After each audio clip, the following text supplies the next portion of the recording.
with the art theft, could possibly ask around for any eccentric dealers, collectors. Yeah, you might be able to find some buyers down south. We'll have to wait till Martin jumps in. I think Rommel said he might be an hour or two late. Is he making tea? Who knows? Mm. Oh, he says he's coming in 10 minutes. Although I think that might have been 10 minutes ago. Yeah, you might have to make some rolls for me because I'm not able to kind of get into my character sheet like I should be on this friggin' thing, so... Yeah, I'm actually surprised that you can get in at all on your phone, because I tried to do that at one point, and I needed a premium subscription to get in. Oh, wow, really? But, I mean, yeah, I can do it, but it's not optimized. It is not optimized. Yeah, I can roll for you if you need. Yeah. Like, I can see, like, bits and pieces of things, but not everything.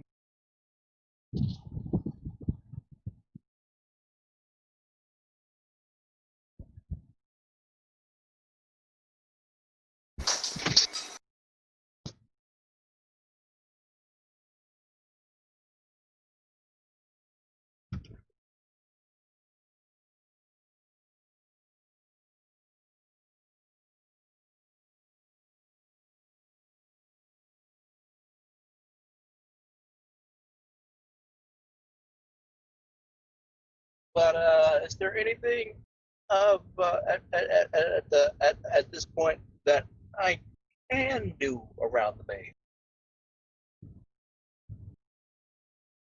I probably help traffic install his railgun. Sure, I can do that.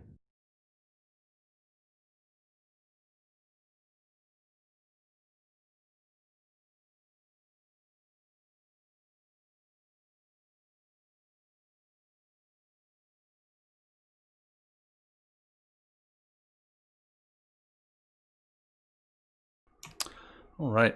Yeah, I think where we left off as well, because I'm looking at the calendar now, is Martin had flown to Farium to deal with that art quest that's been going on for a little while. And you had delivered the crate bulging with an unknown life form to a guy to look at it in Flagstone, and hired a xenobiologist to give it a look-see. And then that was... all that happened on the 13th. Which is when the railgun was ordered. So you have a day to kill, and the railgun will be imported on the 15th. Is the thing the xenobiologist the same thing that we killed that tried to eat me? I think it was. I think you guys basically vaporized that one. Maybe I'm misremembering. Head off, and then I kind of examined its corpse and gave the full rundown of what it is. Yeah, you got that really good roll, and you basically figured out it wasn't Xeno, it was Psi related.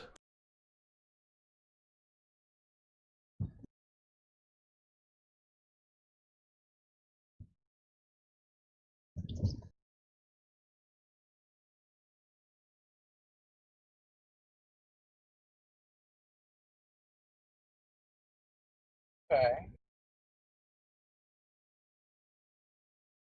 Well, I guess either while I wait for that one guy with the really big gun, I'll just kind of go around, see what odds and ends I can put together. All right. Let's see. All this scrap, I might as well do something with it. Yeah. You have scrap. How many scrap does it take to make mods for weapons?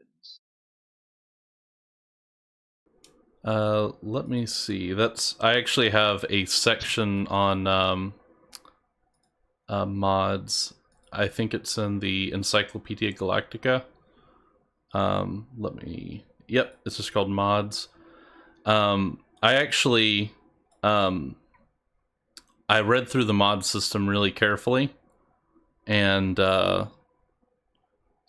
basically, some of these I just took straight from the book because I figured they were good as is, and then I made a couple of ones I thought were missing, and I think almost all these that you see in the list I have can be applied to armor, vehicles, weapons. Some of them are more weapons or something or another focused, but most of them I don't think require scrap. It's more like a time and maintenance cost. There we go. Now, okay, I solved the problem. I had to access the desktop site.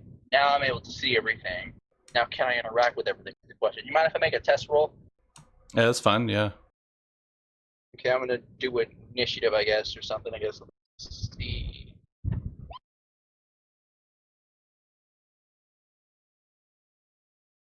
That work. Go back. Chat. Looks like it works. Yes, that worked. All right, yeah, I'm back at the game then. I guess I can do it from my phone. Awesome. Well, can I interact with this?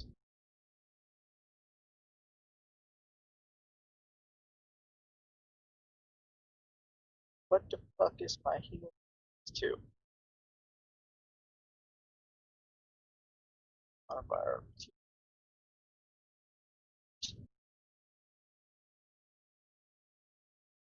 Yep, no, I can interact with shit. Yeah, no, it's fine. Never mind. I can do it. Nice. That's the power of figuring things out, children. Oh yeah, now that we're back at the base, the 3 mercenaries that were with us at the relay job, they get rotated up to babysit farmers, and 3 of those guys get rotated down to the base. All right. I'm sure they need a vacation after dealing with that bullshit.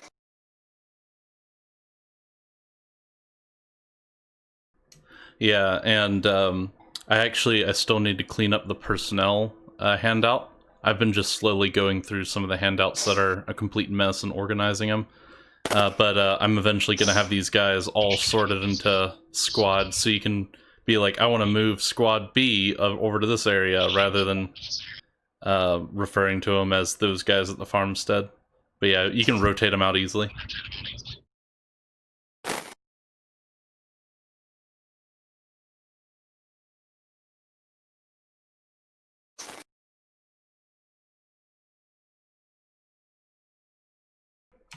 And I think the guys at the farmstead, they've been building foxholes and dugouts for the last 2 weeks or so, and they're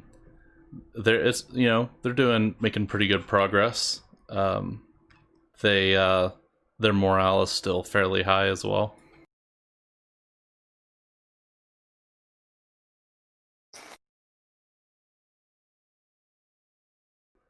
Yeah, they're also not completely isolated either.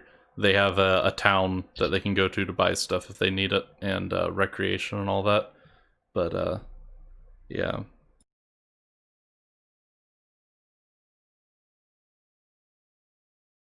I have a +7 on shooting my guns now.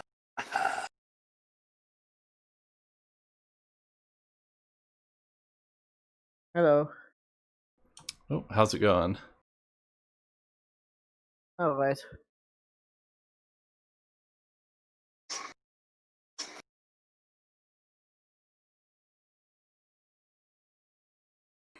Yep, so we were just handling some shopping and stats, and talking about rotating the guys who were present at the relay over to the Atori homestead, and then moving the Atori homestead squad over to where you guys are. It's also a good thing you're here, because we need your people skills. All right. That golden deer we got is worth around 100,000 credits just by weight. But since it's basically an anatomically correct deer with its organs made of gold, You know, we figured we could get a hell of a lot more out of it by selling it to some kind of eccentric art collector. What? Okay, so how did that happen? Oh So my that's not gosh, true? I forgot that you left at the end of the last session. Oh. Yeah, so he's probably very confused. So okay, let me think. An atomic correct here entirely out of gold.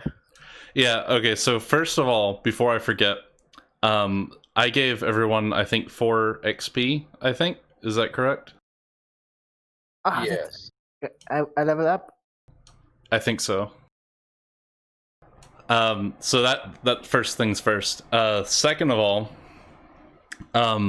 so the let me think. There was a figure that ended up attacking the camp. The camp successfully defended themselves. Let's see. Malavis, he got a really good roll on figuring out what the creature was and realized it actually isn't Xenos in origin. It's more of a psi phenomenon. And apparently the headshot was the main thing that disabled it because its brain was the main thing keeping it animated. And then after that, the situation was explained to Flight Captain Starkov, who's a Australian contact you have up north. And Starkov, he did his own role, and he has a good idea of what you've been dealing with at the relay. So he sends you a dossier about a Catalian named Direnoct the Fallen, and you can find that in the intelligence section. It's just his name there, but I need to fill in the rest of the dossier information at some point. Just to sum it up, he's about 300 years old at least, and he's a very mysterious figure. He's been they've tried to apprehend him several times, and it always fails. And they don't exactly know how to approach getting a hold of him. He's an extremely powerful biopsionicist. And so with biopsionics, you can like touch a tree and then shape it into a house. In his case, he like turned a tree into a security camera, which is how the eye grew there. Is all this new to you so far? I'm trying to remember when you left. Yes, this is all new to me. Okay, I was just making sure. So if you remember you remember when the guy holding the deer walked up to the camp, right? And he joined the camp. Yeah, I think so. Yes. Yeah, he had the deer hand over his back, and then Simo basically asked the guy, "What's he doing out here?" And doesn't he know there's some weird stuff happening in these woods? And the guy puts the deer on the ground that has the weird colored fur on it, and he says, "Oh, weird like this," you know. And so he goes off into his shed, and it spends the night there. Well, after they get this dossier on Direnoct the Fallen, one of the things in the dossier is that he changes his face all the time. And so, and since this old guy has a lot of scars on his face, they go to talk to him, but he's already missing. And what they find in the shed is there are a bunch of leaves who have grown into the shape of letters. I think you're getting a little bit of feedback. ID25. Ah, crap, hold on. Let's just mute real quick. Yeah, there were basically vines growing through cracks in the wall that had been rearranged into letters that say "Thank you for your hospitality," and most of the internal organs, such as the liver, lungs, heart, kidneys, all that inside the deer, had been turned to gold, including the brain and spinal column. But the bones, the skin, and the muscle and all that is still very much normal deer, as if it had been, basically killed normally. And so what they're now looking into is selling the deer and just the value in the weight of gold of this deer is about 100,000. It's something like 200 kilograms of gold. Oof. So, nice, I guess. So what we were wanting to do is where you guys have been down south working on that art theft thing. You could talk, to your art people contacts, that you're Yes. mingling with, and see if you could find, an eccentric collector or a dealer who would know, who'd be extremely interested in this. That could pay us a hell of a lot more money than 100,000. Yes, I could. I think it would be best if you would send me pictures of those organs and stuff, so I could show it to them, so they could actually see them. Yeah, you'd probably have to. One of you guys would probably have to basically strip the deer, like pull all the flesh and stuff off to get to the gold. Either that or do a really detailed scan. But since the deer isn't alive, it'll probably eventually begin to rot. But it'd take a long time until the gold Unfortunately, we do have a freezer at the base. Yeah, that's true. I mean, you Could could just taxidermy it. True. Yeah, Or we I mean, could- it's almost already taxidermied. I mean, you could just cut the gold out. Yeah, that's what I was talking about. I was just,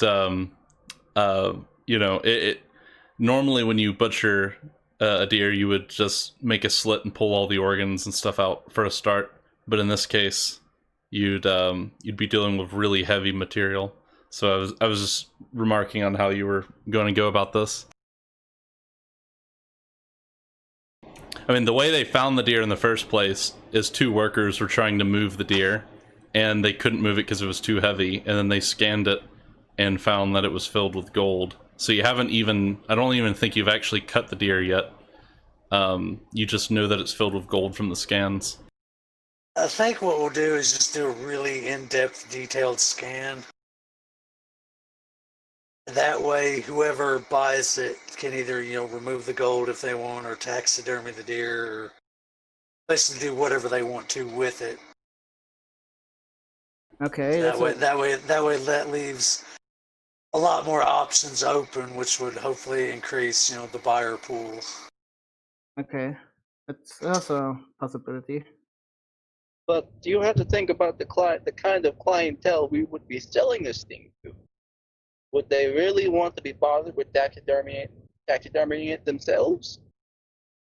Well, I mean, if there's 100,000 credits worth in gold, I wouldn't have a problem with dealing with something like that. I mean, we could sell it for millions for the right price, but to the right person. Yeah, but let's not set our expectations so high. Yeah, that's true.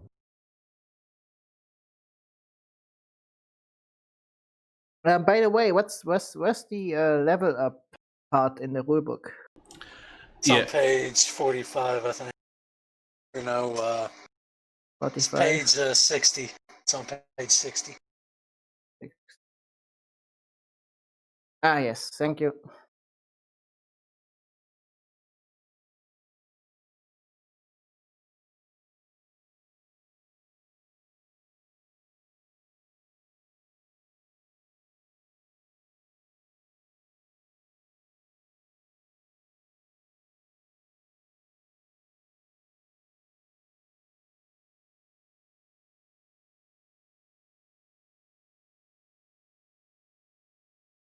Well, I would. Well, in any case, I would suggest you send me pictures of the deer. Yeah, we'll send pictures and scans and basically everything to sell it.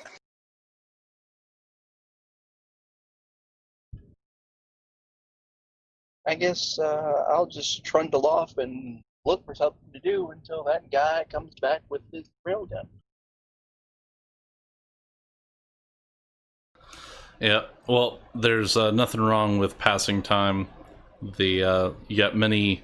I mean, some of the timers you've got going, like you have to wait until next month, I think, to hear about those specimens that you're going to get a big paycheck for.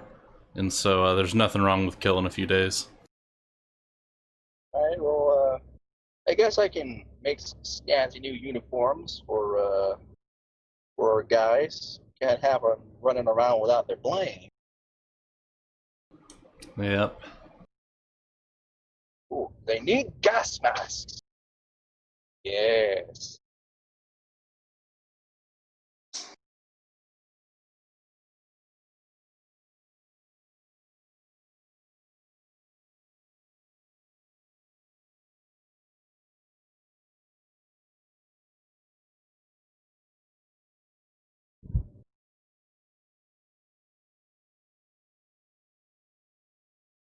Well, I would like to try again and look for. Well, I guess I could familiarize myself with the with like art collectors in the area. Yeah, you could do that. I was just looking through the book. If you want to looking for a buyer on this, let me see. I'm just gonna look through the skill descriptions to make sure I'm using the right one here.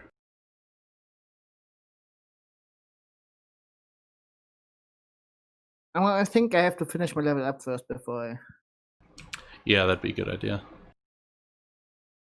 Oh, go in. can I start trying to make the fabricate the parts needed to convert Nash's gun into a magazine-fed weapon? Yeah, you can do that. Let me see. 6-sided die times 4.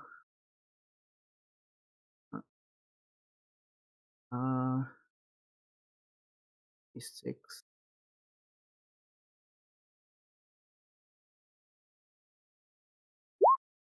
Oh fuck. Wrong. Oh yeah. What's the formula again to roll? Oh, slash roll or slash R, and Slash then R. space. I think in your case it would be 4d6 if you're level 4. It's 4d6.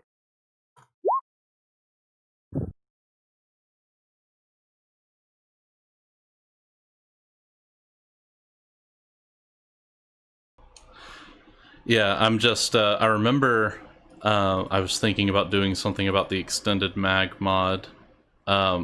If you're dealing with mods, then I would recommend using the handout I have under the Encyclopedia Galactica in Roll20, because I basically everything I put on there is either as good or better than the stuff they have in the book, stat wise, and less confusing to boot, I think. For extended ammunition, I meant to do something about this to account for the fact that the sniper rifle is only going to go from 1 shot to 2 shots, which seems kind of weird. So I think what I'm going to do is I'm going to have it to where it either doubles the ammo capacity or gives +5 ammo, whichever offers a bigger bonus. I was going to suggest if I could just make them a simple, like a 4-round mag, or like a Barrett 50 cal type magazine. Put in the slot on in there.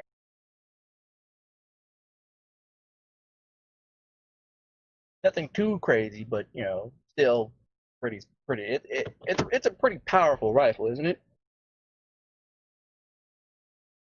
Yeah, it's a 2d8. Yeah. So I think 4 rounds would be fair, right? Yeah, Like it makes something better. yeah, I think so. The main thing is, like, if you have a gun that has like a magazine of 60, then the mod they have in the book is pretty good. But then if you have basically a bolt action rifle, which is effectively what Nash's gun is until this mod goes on, then it only gives you like an extra shot. And we were talking about earlier, like, if you're gonna convert something from bolt action to have a magazine, why would you only have a magazine with 1 bullet? So yeah, anyway, like, just to just to clarify, yeah, I have it in the handout I'm writing down right now. It'll be plus 100% ammo capacity, or plus 5, whichever is higher. In my case, it would be plus 5.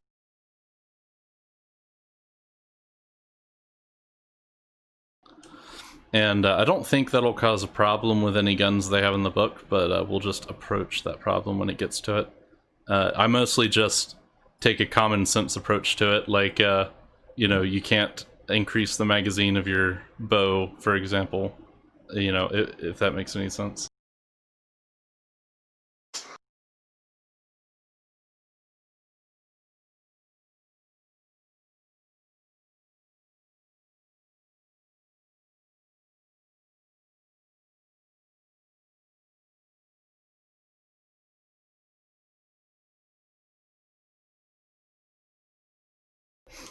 But yeah, like with the mods, you can make invisibility suits. You can make like a stealth suit that doesn't show up on a radar.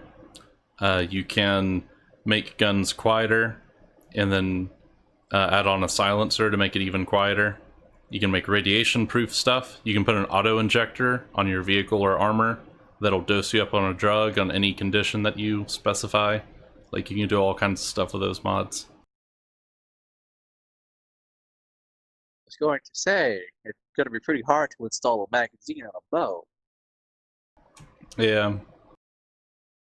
I mean, I think it can be done, but the question is, should it be done?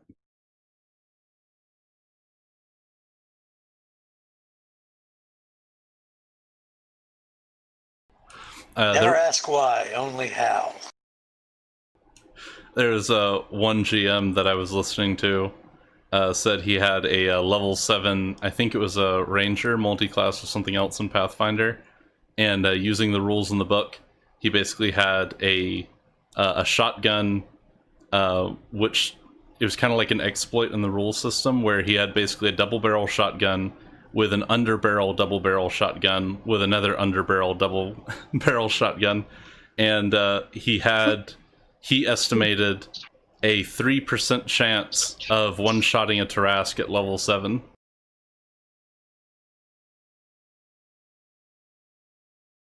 Holy shit. But it's just dumb stuff like that. I love it so much.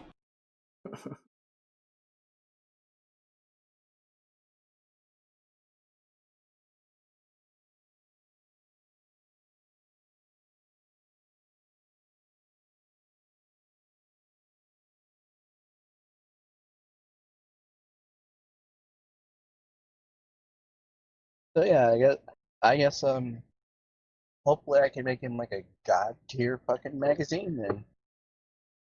Oh, yeah, I've been getting.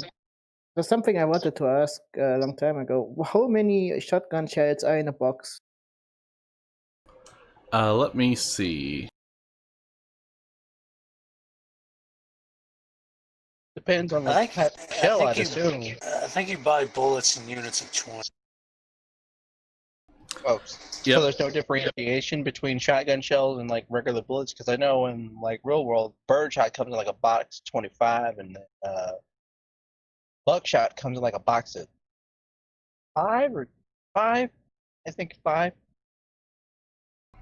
Yeah, I mean, this is one of those, like, I think I mentioned it earlier before you hopped into voice, but that's just one of those things that makes me cringe a little every time I see it, because this system, they count all slug ammo the same, so buying a 22 is just as expensive as buying, you know, like, ammo for a 50 caliber. That's just silly. Yeah, they don't have alternate ammo types either. I took a bunch of those from another game that I was running, but you can find those in the Encyclopedia Galactica as well.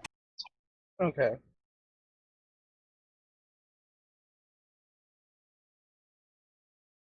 Okay, so I'll do that then. What do I first? Do I have enough scrap? I have like 10 scrap. Can I do this with 10 scrap?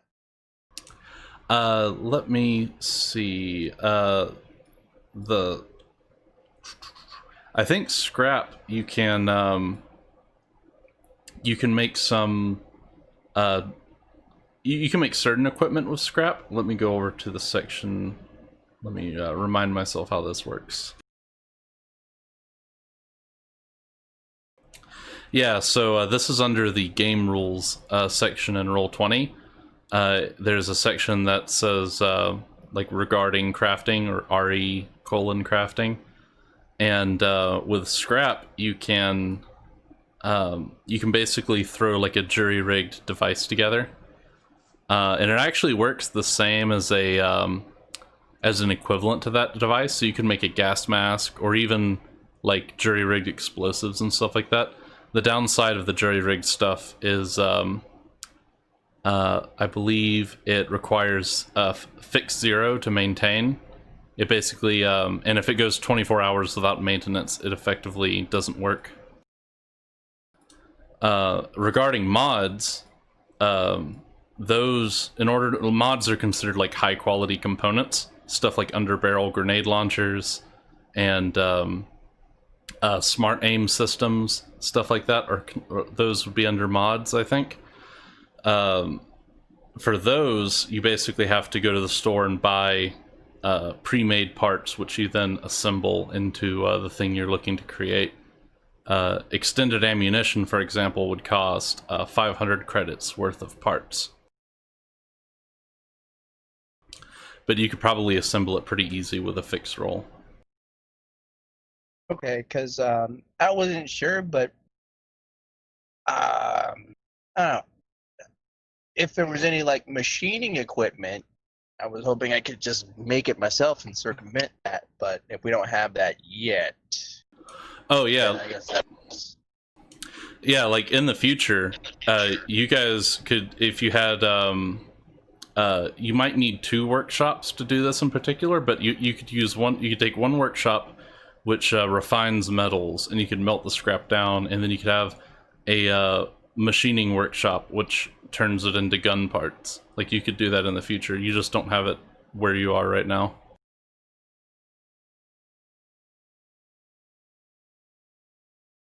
Okay, well then I'll be fine with just going out and just grabbing the materials that the party needs and just fashioning that and making it work.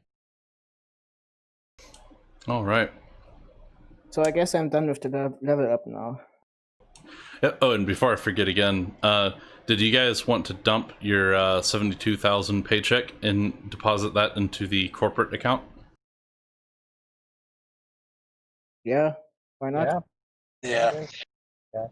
All right, I'll go And ahead.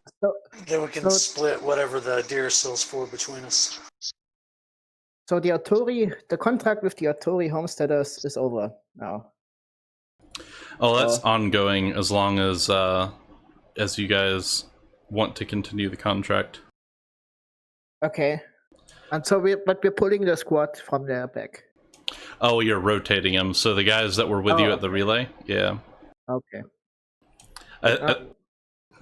Nash, for some reason, thinks they need a break. I don't know what would give him that impression.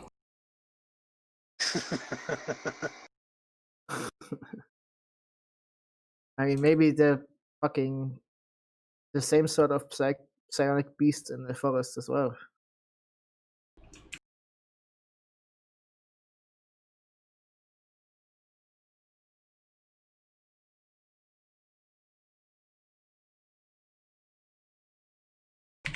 All right, you can take the 500 out of the corporate account pretty easily, and you guys are flush with money at the moment. So I can mark that down if that's what you guys want to do.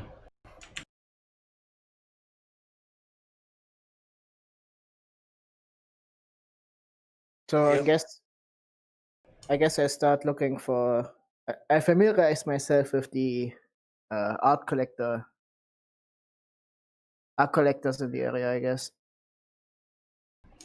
All right. Yeah. Right before we get into that, or Melivis, you want to do a fixed roll? I guess this would be intelligence plus fix, and I can do it for you if you can't navigate. No, I can do it. I tested it out again. I can do it. Let me just do that. For what am I doing?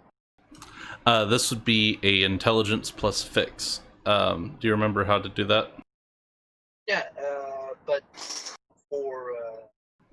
Oh, for attaching the extended ammunition mod to the sniper rifle to give it 5 shots. Oh, we already have that? Oh, yeah, sorry, I thought that's what you were wanting to purchase for.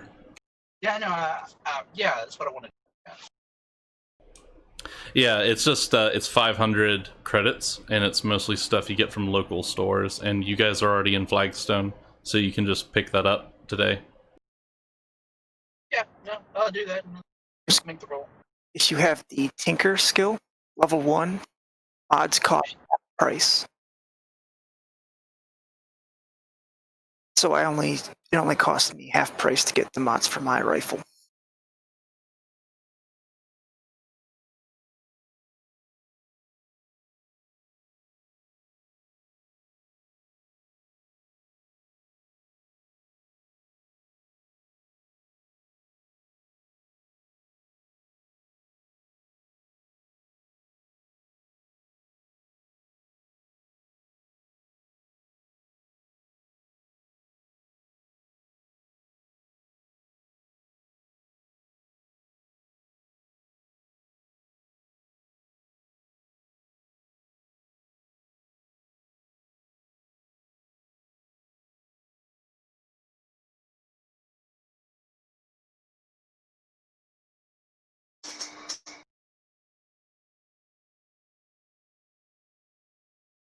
Okay, so can I go ahead and make that int plus fix roll?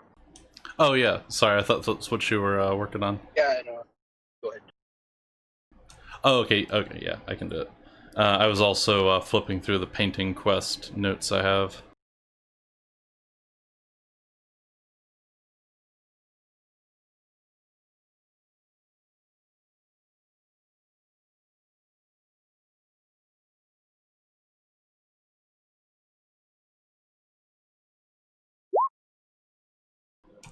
Yep, you got a 10, and a 6 is all you needed, so you're able to attach that with no complications whatsoever.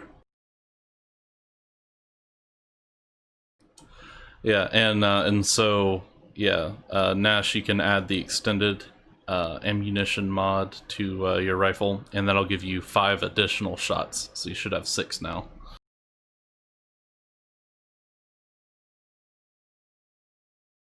Sweet. All right, that's one here. Alright, so, yeah, going over to Thorium, I believe that Martin has just landed, and the first thing you want to do is, I suppose after getting off the plane, you've been there, I think, 1 day, and now you hear about this golden deer that you can sell, and so you want to entrench yourself into the local art community and see if you can find some interested buyers. Yes, I guess so. I mean, last time I was here, I looked for what's that guy again? Peter Galbridge, but that wasn't so successful. Oh yeah, you were looking for the retired knight. Yes. And yeah, he's in this Actually- town. I guess I first look for. I guess I'd first try to get to know the artist community or art collector community. Yeah, you can do a connect plus charisma if you want to see how that goes. Fuck. Low roll.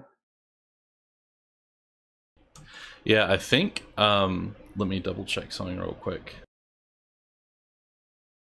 Use a fate point.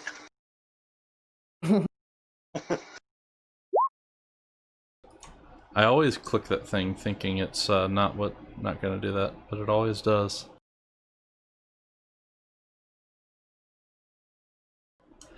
Yeah, once per scene, you can re-roll a failed skill check, taking the new roll if it is better. So that's what you get. Okay. You can do if you're an expert. You can re-roll now if you want. Nice. Better. Yeah, so you do find a couple of art galleries, most of which are privately owned in this area. yeah, and you find some people who might be interested in purchasing this item. Let me roll for something real quick. Technically, if it is gold, we don't strictly have to sell it to an art collector. We could sell it to, like, I don't know, a jeweler or something like that, or someone who melts it and turns it into something else.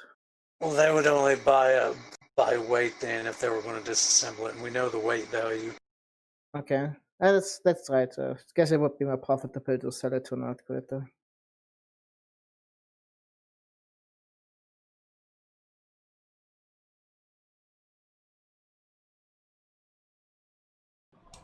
All right.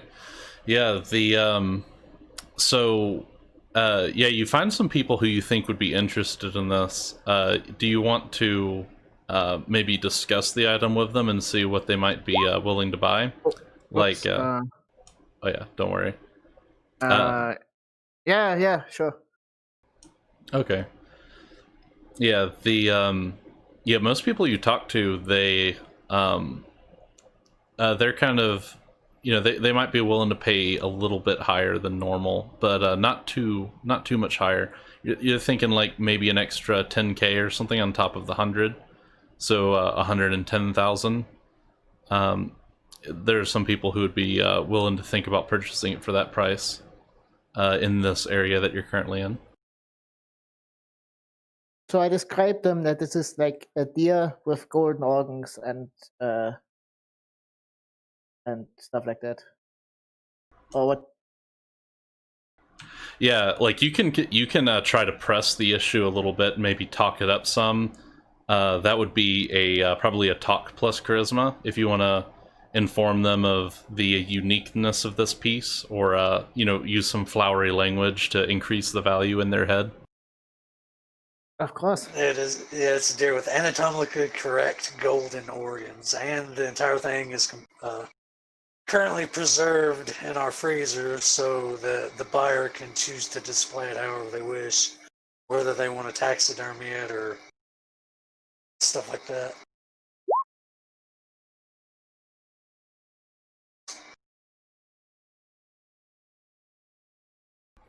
All right, give me just a moment.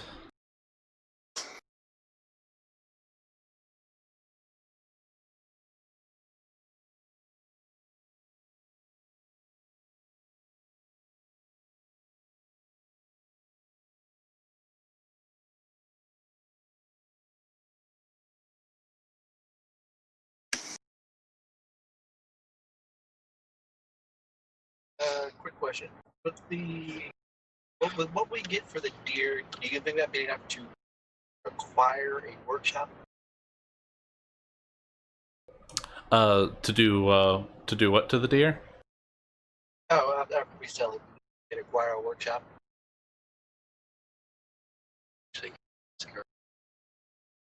No. Oh, sorry, I'm. It's not coming through. Basically, what he's wanting to know if we manage to sell the deer, will that be enough to buy a workshop? Oh yeah. I'd have to check again, but I think workshops, a tech level 4 workshop only costs like 2,400.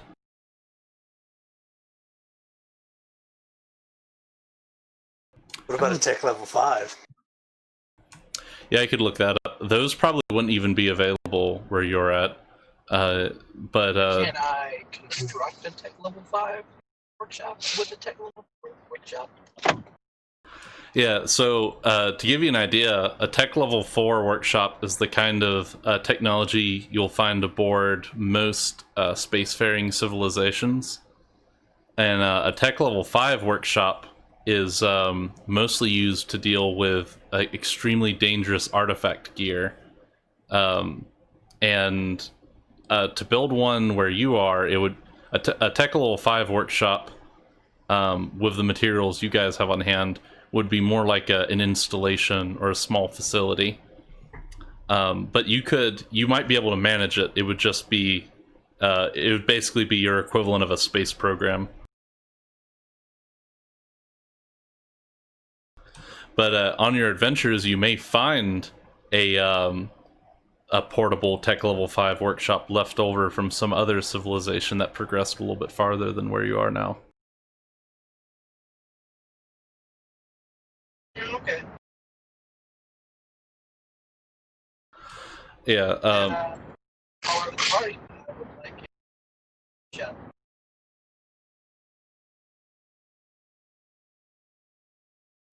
Oh, fuck. Ah, man. Yeah, they have booby traps on that. Yeah, let me pull up the hand up again. I was writing something down, and I got lost in all of the pop-ups I have on screen right now. So I'm just trying to navigate back to where I am to finish this golden deer thing real quick.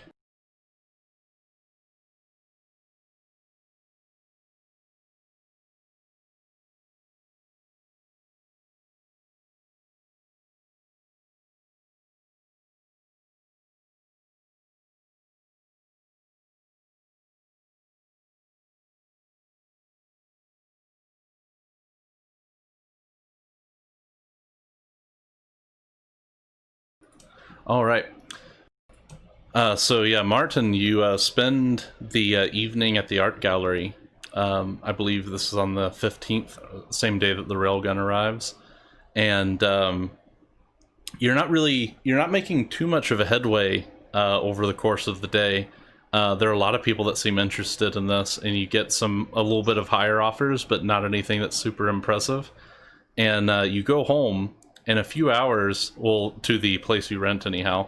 After you return for the night, you get a link on your data slab, and there's an interesting address. It comes from the Prince of Red and Black.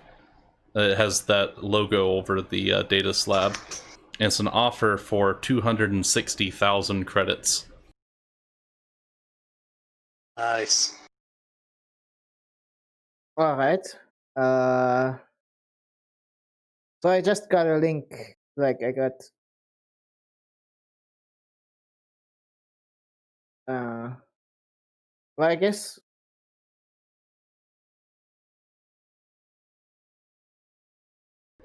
Yeah, you could. It's basically like a fancy email in this case. It just has. Oh, okay. It's like if you looked at the email and you saw the domain name goes to somewhere that isn't on the normal internet. You know, it doesn't go to Gmail. It goes directly to Microsoft or Disney or U.S. Army. In this case, it goes to some organization, or has, it looks like to be of a noble title. It just says the Prince of Red and Black.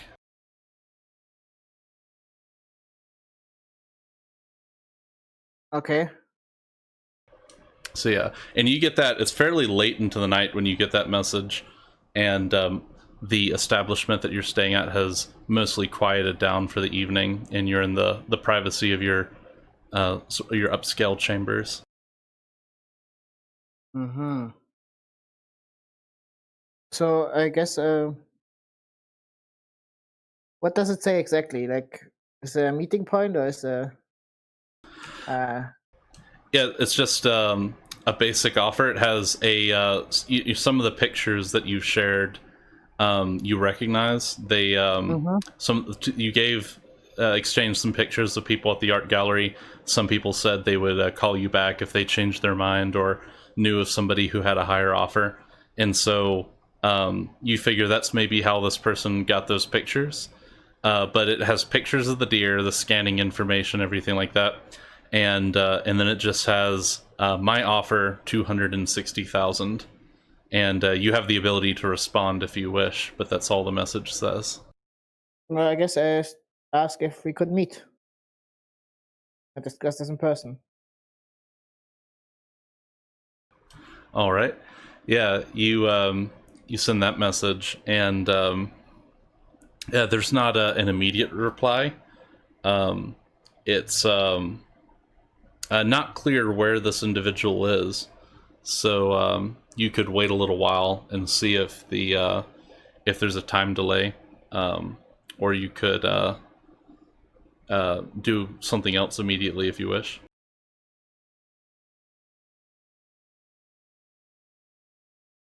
What else could I be doing? Nothing in particular. I don't expect you to do anything. I'm just trying to Well, I not. guess I get a couple of drinks. Yeah. Okay. Yeah, you can have room service bring some stuff up, and yeah. So after a few hours, you get a an address within Fariam, and it says, I can send a liaison here. They can act on my behalf.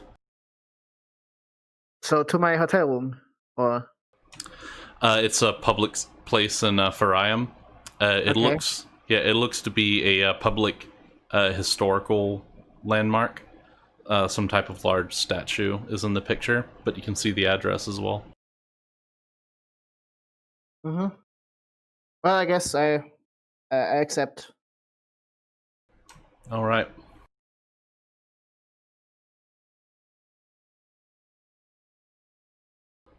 Yep, there's no further communication, so yeah, you can go to bed for the night if you wish. Yes, I do that. All right. I'm just going to move the calendar up real quick before I forget.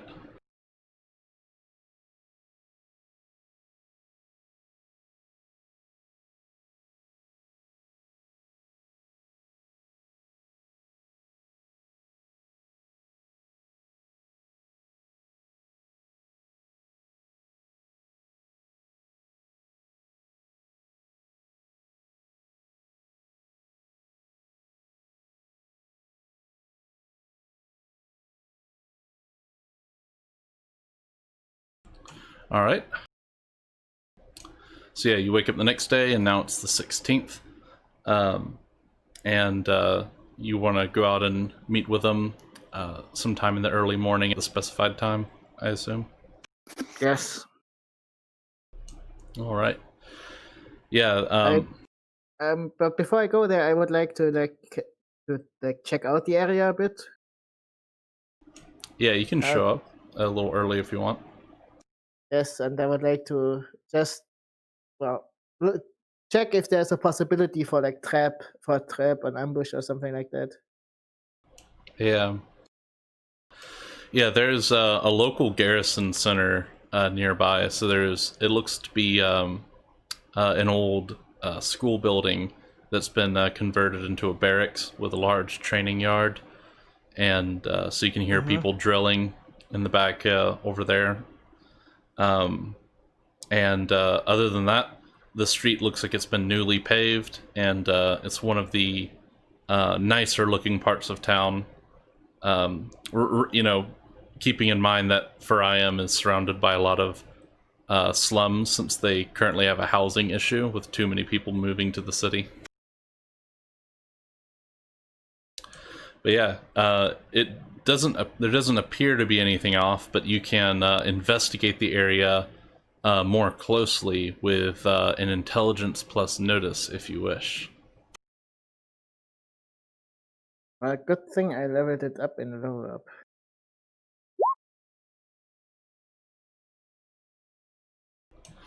Yeah, you give it a look-see. You do notice there is you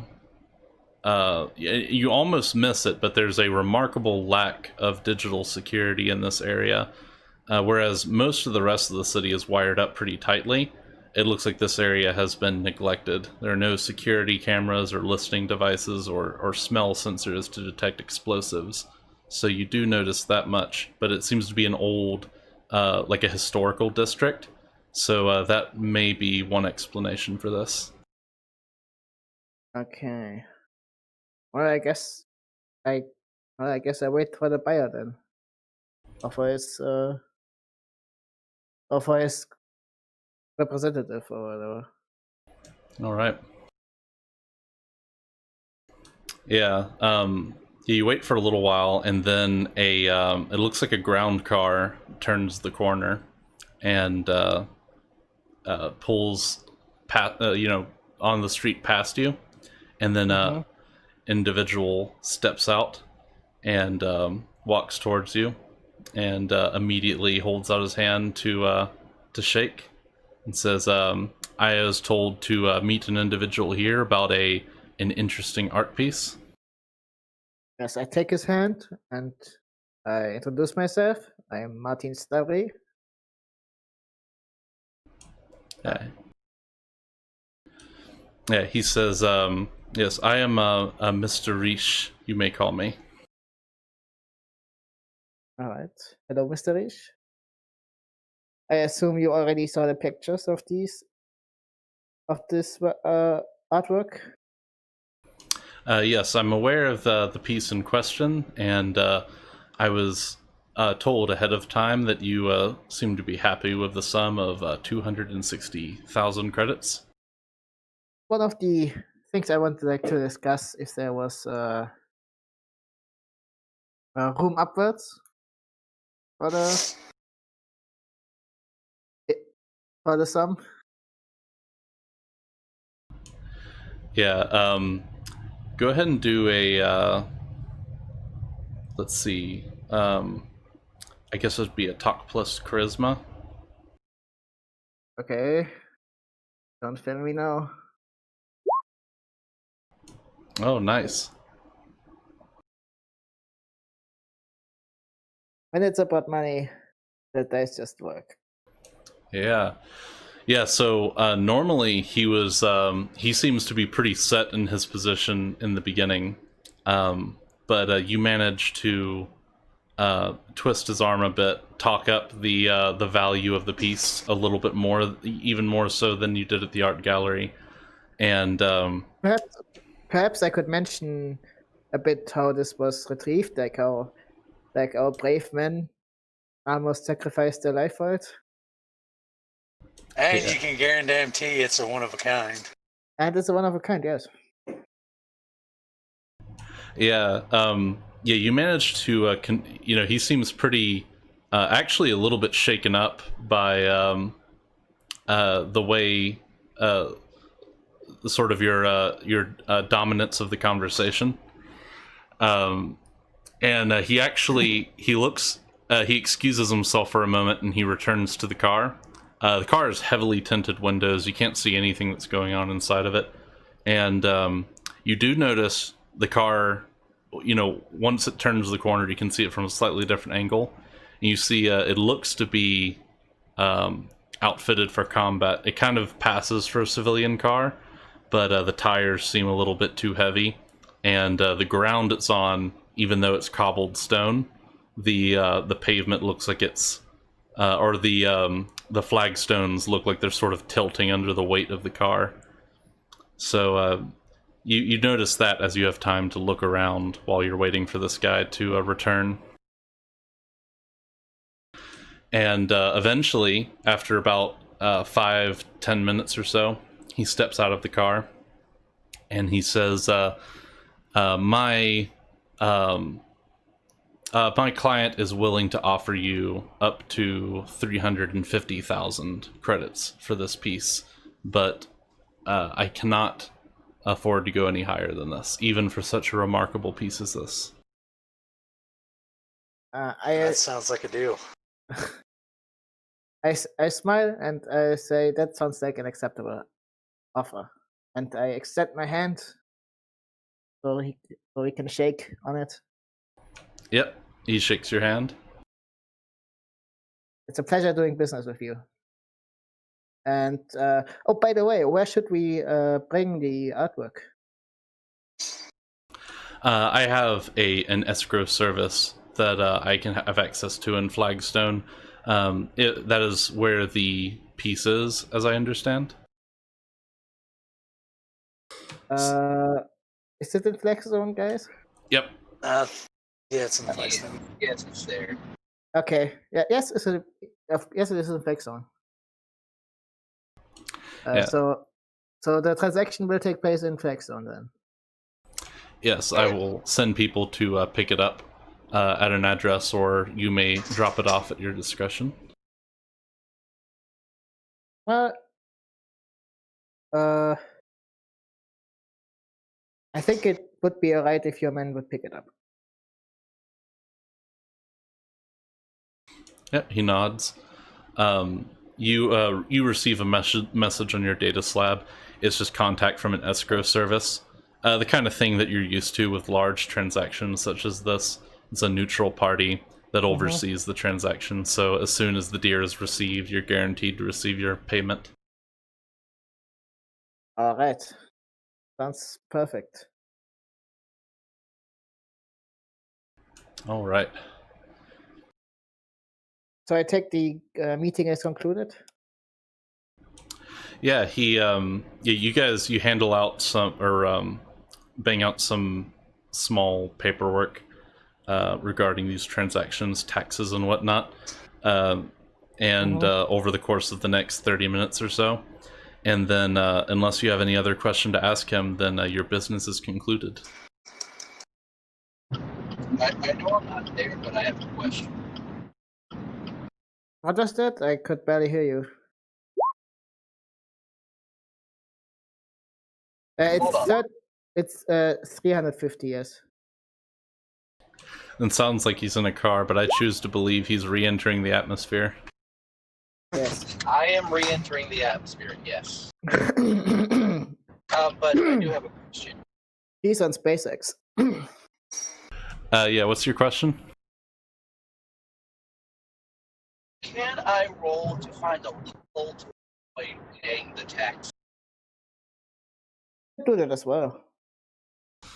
Yeah, well, that would technically be administration, but I think in this case, it would be on the planet that you're on. It would be so negligible that I don't even know how it would be calculated, because the whole thing with this planet is it's ruled over a well, I don't want to go into it right now, but yeah, normally it'd be administration, but in this case, the benefit of a high administration role would be so low, I wouldn't even know how to calculate it. Yeah. I like where your head's at, though. Yeah, I think we should just pay the taxes this time. Well, I mean, you could roll so well that now the planet owes you money. Or maybe we could like do a roll to get like to determine our tax returns. That would be funny. Yeah, that's the hard-hitting tax returns gameplay. I mean, if the taxes are negligible, then I would just pay them. Like I wouldn't even go to the trouble of trying to cheat it. Yeah, I mean, administration is a neat skill in this game, and you could probably do some neat things with it. For example, this whole purchase could be used as like a tax write-off because of some loophole with contributing, like being a patron to the arts or something like that. But the thing is that there's so little government in the area that you live that those kind of grants and that kind of bureaucracy doesn't really exist here to be exploited. But the second I think of something, I'll be sure to suggest it. And you know, when you guys are doing, there are plenty of other opportunities that you'll get to take advantage of the administrate skill. Anyone have great skill? Minister does too.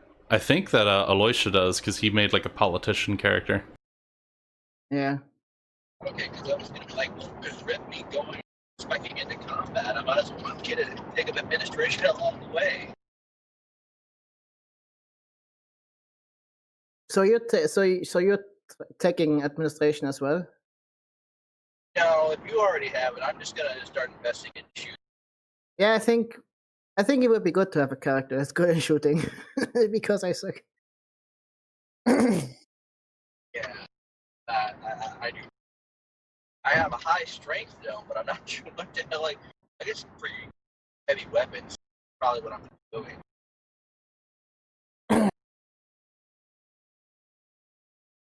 Well, I guess that's it with the meeting then. All right. Yeah, he hops back into his truck and drives off, and you can go your separate ways. I immediately look for a way to Flagstone, like the fastest way to Flagstone. All right. Yeah, and I actually I did add in some stuff for this because up until now I was using the rental costs for you guys to fly around. And so what I did is I added a public transportation discount under the game rules.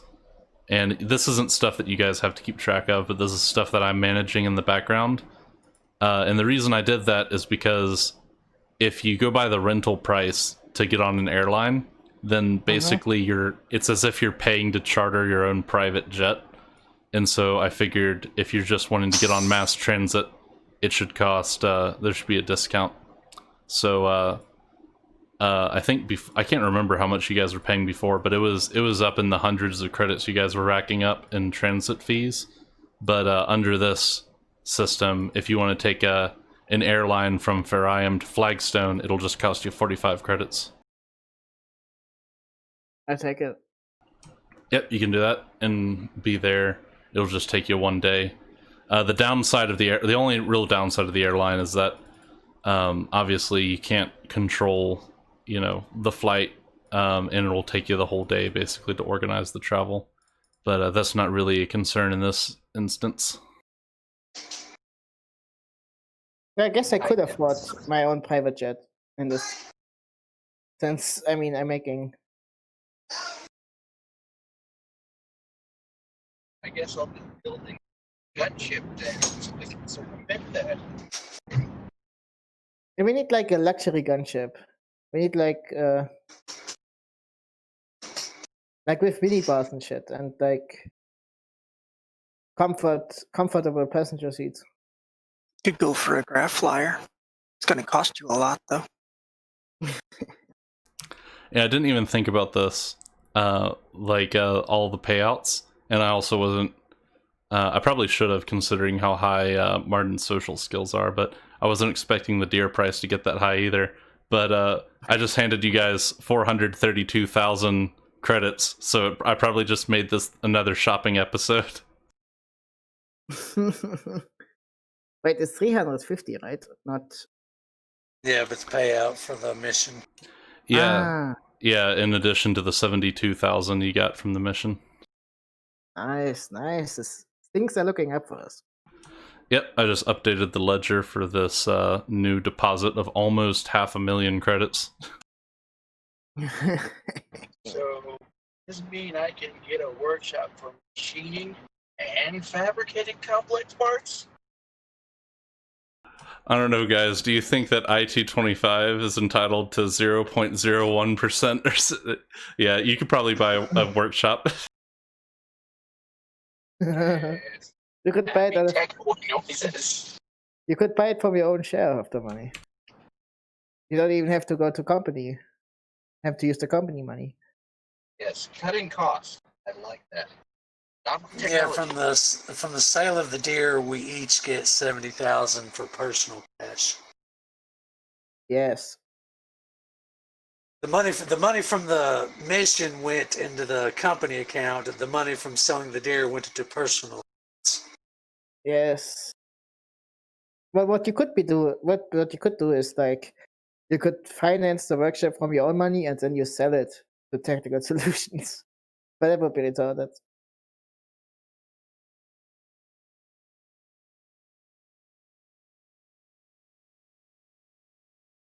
Like Jeff Bezos once did something similar to this. I think he created like a mall and then he sold it to Amazon Well, for whatever reason. yeah, I could do that, but this would technically be for the benefit of the company. Now, I understand if we're a personal project, but wouldn't the workshop be? What was that? Didn't hear the question.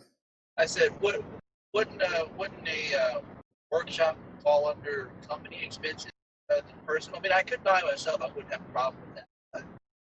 No, I think it would be better if the company would finance it. Yeah, it's just peanuts for what you guys have currently. Yeah. And you already have, the materials. Basically, the kit to make the workshop is 2,400. And normally you'd have to also pay for like a building to enclose it if you wanted it to be like a permanent workshop. But you guys already have a bunch of buildings that you're not using at your base. So you got that covered. Perhaps we can finally like branch out and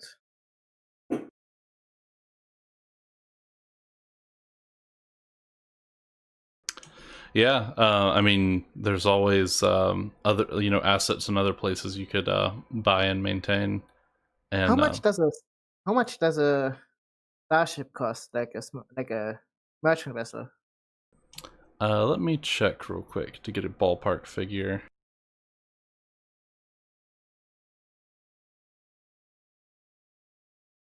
Because that would be awesome.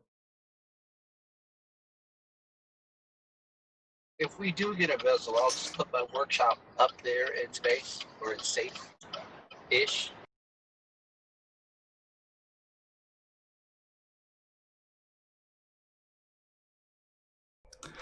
Oh yeah, so yeah, so your starting shuttle and fighter costs about 200,000. Ah, okay. Yeah, and a free merchant, which is the most common sort of adventuring ship, or starting off adventuring ship, costs 500k. Okay. Yeah, and everything above that is counted in millions. Well, I guess it will take a little bit longer. Get all chipped in. Draft tank.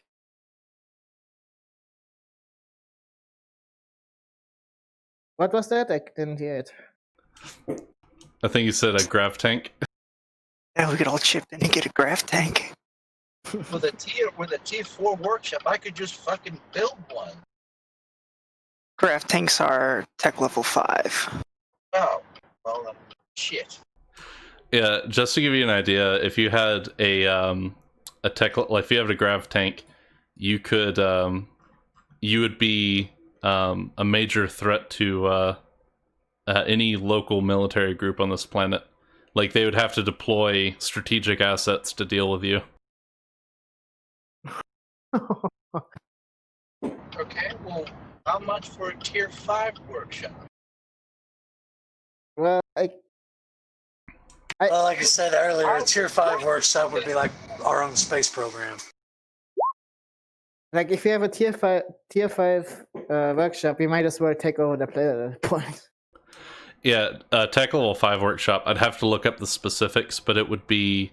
We could make our own mix. Yeah, I think they start at 100,000, and it depends on what exactly you want it to do.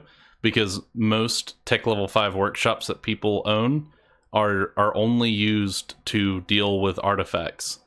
So you find an artifact and you want to know what is this thing, or you want to repair it, or you want to upgrade it without it turning into a black hole and devouring your planet, then you would use a tech level 5 workshop to do that. But if you wanted a tech level 5 workshop to make your own crazy stuff from scratch, that would be much more expensive. How much more expensive? Yeah, it would depend. It would probably be counted in the millions, but you could also locate them. You know, rather than building your own, you can always steal someone else's. Yeah, my strategy was to, like, with the weapons and shit, I would be building out of our workshop. Depending on the quality, I try to turn and sell them for profit. Yeah, you can definitely do that. Oh, what about an airstrip on our base? How much would that cost? Like where planes can land. Yeah, I think I've actually looked into that before. For helicopters, obviously, you don't need much of anything. You can actually just put a helicopter landing pad in the valley where you live on. All you'd need is some lights, and that would eliminate the penalties for landing at night. A full airstrip would probably cost close to the same, because again, you're just missing the lights. So you just you already have the clear space, and it maybe cost I'll have to compare to give you an exact number, but it'll probably cost less than 1,000. Well, we should totally go for an airstrip then. Like airstrip plus helicopter pad. I think that would be very useful.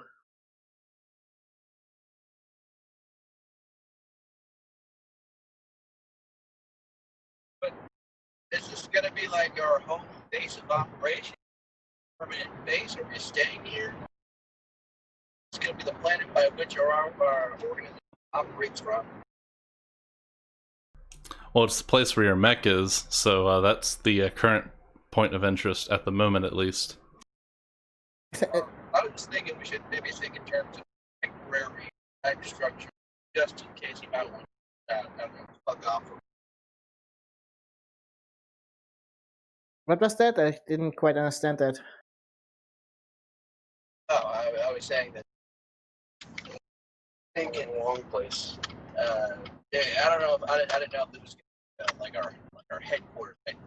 If it is, yeah, I don't see why not. Yeah, I mean, if I think it should be our headquarters, like our main headquarters, because I think it just, well, first of all, it's pretty far in the wilderness, like,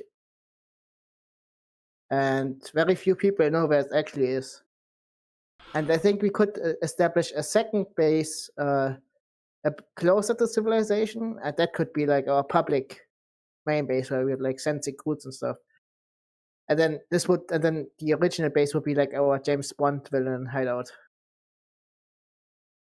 Yeah, and oh yeah, I was just gonna say, such a base would also be useful even when you're running around on a starship, because it'll be a place you can return to Yes. you know, like Yes. for example, if you find a Tech Level 5 workshop in some alien ruins, then you can load it into your ship, the pieces of it, and then you can take it back here so that it doesn't have to take up space in your ship. You know, like it'll be a place where you can store stuff, among other things. Okay, but you mentioned Tech Level 5 workshop. So if we had a significant or enough pieces, would that discount the price if we wanted to buy the rest of the parts in the workshop? Yeah, you could find, like, if you found a broken Tech Level 5 workshop, that would make it significantly easier to reverse engineer, because you would just have to fill in a few pieces. Again, it depends on what kind of workshop. To give you an idea, and it's mostly like fluff related. Like you kind of get creative with what kind of workshop you're talking about. So like a Tech Level 3 workshop might be like a machining table, because that's like modern technology. Tech Level 2 workshop could be like a blacksmith.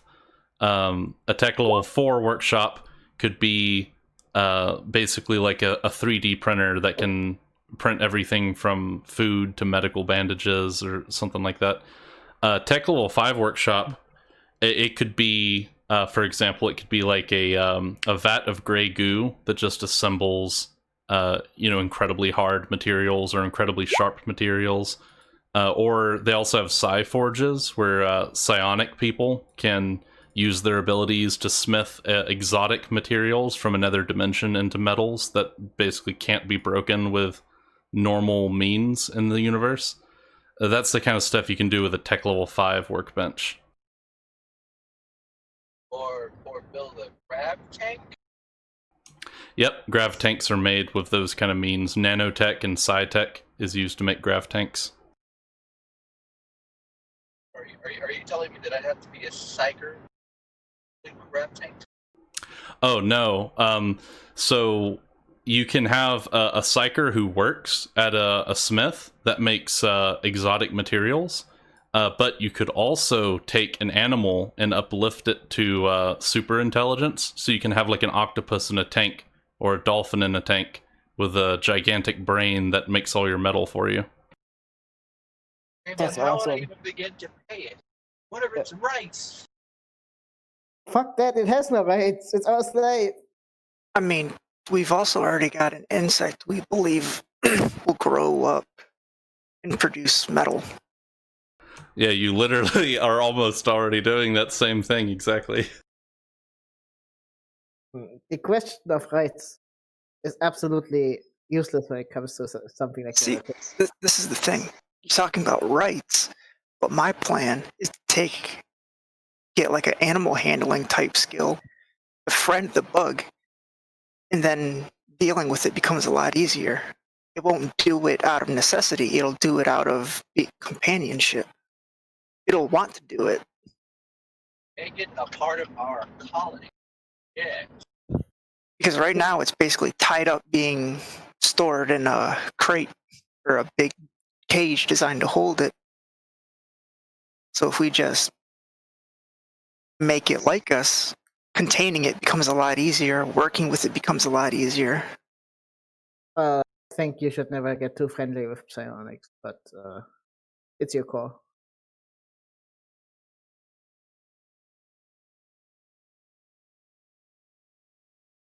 What would even constitute animal handling?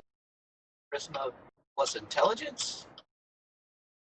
Well, it probably depend. Like if you were trying to like stay on the back of a raging bull, it might be strength plus animal handling, and if you were trying to calm an animal, it might be charisma plus animal handling. And animal handling itself would be a new skill you would add to the character sheet, because I think that's what Traffic had to do. Couldn't survive be used as animal handling skill? Survive has some stuff that deals with animals, but let me reread it to check, because I thought I consulted that when Traffic was asking about this. Because I think... I was thinking. Oh, yeah, sorry, I was just going to say, for example, there are some things that people might want to do with explosives that are not technically covered by the skills in the game.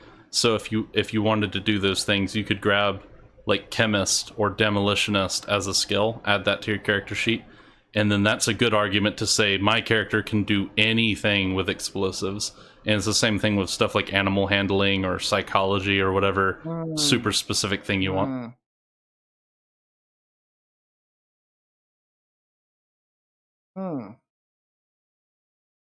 Interesting. Yeah, because I was thinking, like, if I wanted to, let's say, form a mutually beneficial partnership with it, I would pick survival plus intelligence. That.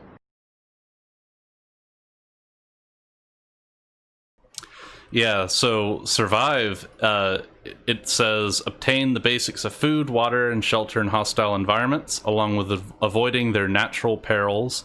Roll it to handle animals, navigate difficult terrain, scrounge urban resources, make basic tools, and avoid wild beasts or gangs.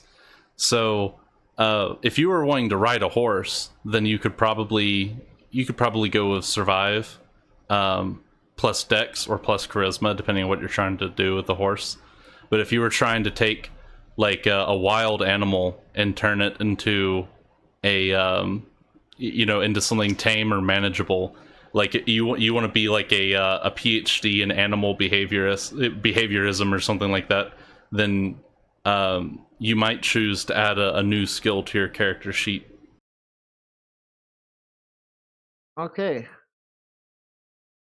Interesting.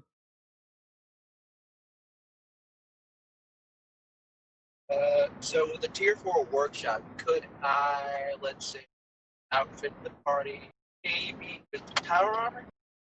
Or would that be tier 5? I think there are some tier 4 power armors, and basically all of the mods in the game that I have right now are tier 4. So you can put in smart gun systems and stealth suits and stuff like that with that kind of workshop. Okay. I think that... well, it depends on what the party wants or what the company wants, either protection or firepower. I'll just go from there, and then done with that, I'll work on firepower. Oh, by the way, sorry, I didn't want to interrupt. No, go ahead. Go ahead, I'm done. No, I just want. Was there a specific date we arranged for the transaction with the deal?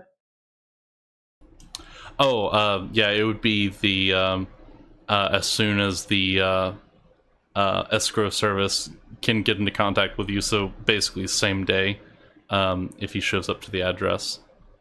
Your deer is stored, I believe, in the central area in Flagstone. I can go ahead and move us to that map real quick.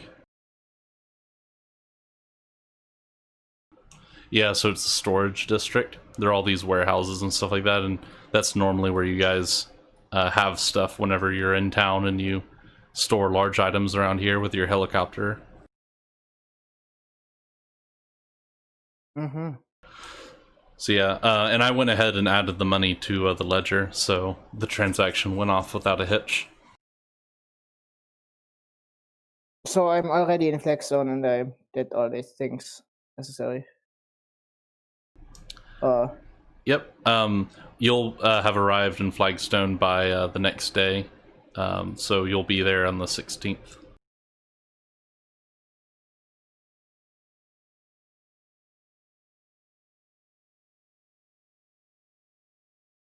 So the 350,000 have been added to the company ledger. Yeah, if you go to Enterprise Management and you can click on the ledger, you should be able to see it. Yes, I see it. Deposit plus 432,000. Yep.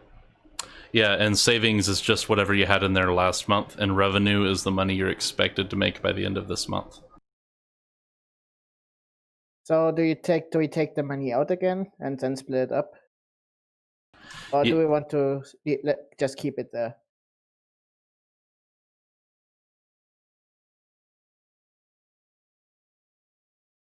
Guys. What was the question? Should we take the 350,000 that we made from the deal out of the company ledger and split it up amongst us? I think that was the general idea. Yeah, we each get 70,000. Yeah. Okay. Can I use that 70,000 to? Do we have any facilities?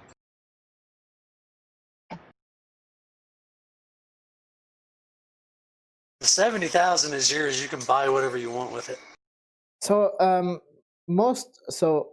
everyone except Alyosha is in Flagstone now, right? Or am I wrong? Yep, Aloysia is at the base, and everyone else is in Flagstone. Well, I guess we throw a fucking party then. And we take the money out, so minus 350,000 on the deposit. And everyone adds 70,000 to the personal. All right.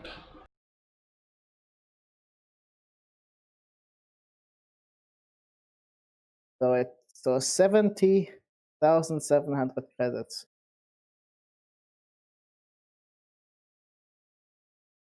Nice.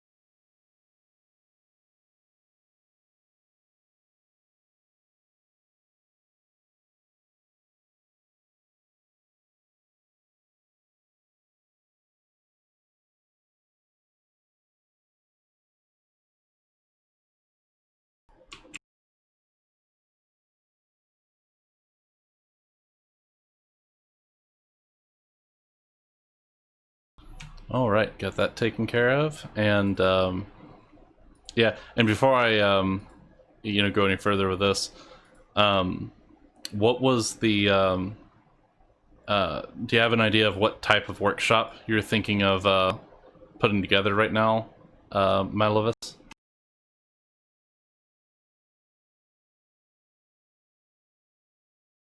You could think of it in terms of what you want to make. So you can make like an armor smith, like an armor shop, or you could make like a weapon shop tech level 4, all that stuff. I'm gonna take a quick break. All right. Yeah, actually, I'm gonna get a new drink as well. So I'll be back in like 2 or 3 minutes. All right, Sam. I'll break for bathroom then.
All right, I'm back.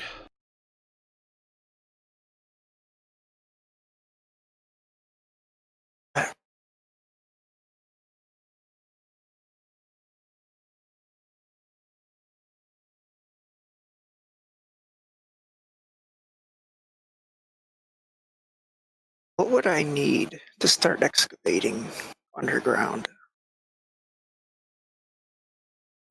I think I actually made a vehicle for that. Let me check real quick.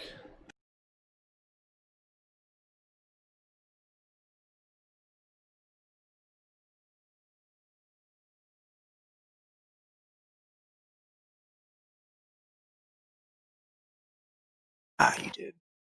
Excavator. Yeah. Astracon.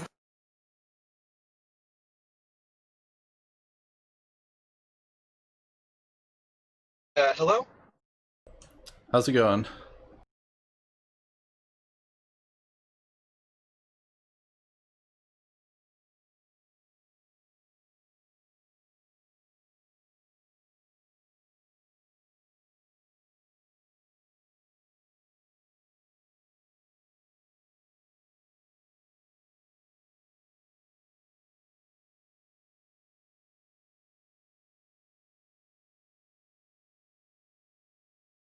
Hello?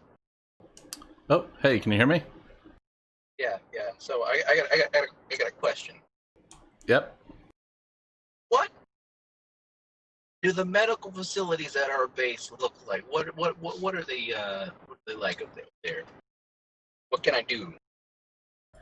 Yeah, let me check, because I think there was talk of buying a medical station, but I'm pretty sure they put that off until later. So let me just make sure. Head northwest on Mossy Loop toward Lydia Springs Drive.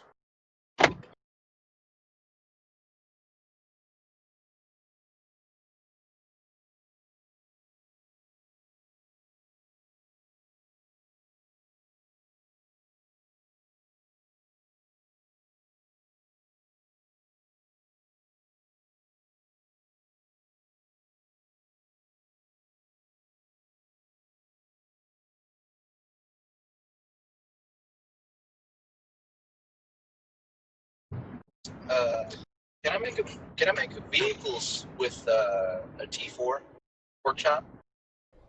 Yep. You can say you have a tech level 4 mechanics workshop, and then you can build vehicles with that. So each workshop has to be specialized. It can't be like a multi-purpose type deal, right? Yeah, and it's mostly just stuff within reason. Like, if you wanted to make a car, then you'd need a mechanics workshop. But if you wanted to make a tank, then you could make basically the chassis and the treads and the engine with a mechanics workshop. But then you would need another workshop to make the armor plating, and you'd need another workshop to make the guns. So sometimes you need multiple workshops to make things, and you just think about it in terms of function like that.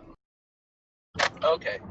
Okay, so I think I'll just start small with, I guess, armor, weapons. What would be more beneficial? Yeah, I just double checked, and yeah, I don't think a medical workshop was purchased yet. And just to give you an idea, a tech level 4 medical workshop is the equivalent of a space vessel med bay. So it has the ability to do auto surgery and diagnostic and stuff like that. And in your base, it would require power, but you already have a generator set up, so that's taken care of as long as you have biofuel.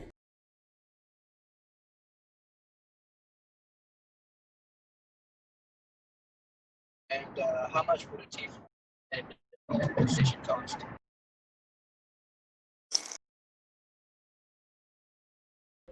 Let me check. I think tech level 4 workstations generally cost 24,000, but let me see here.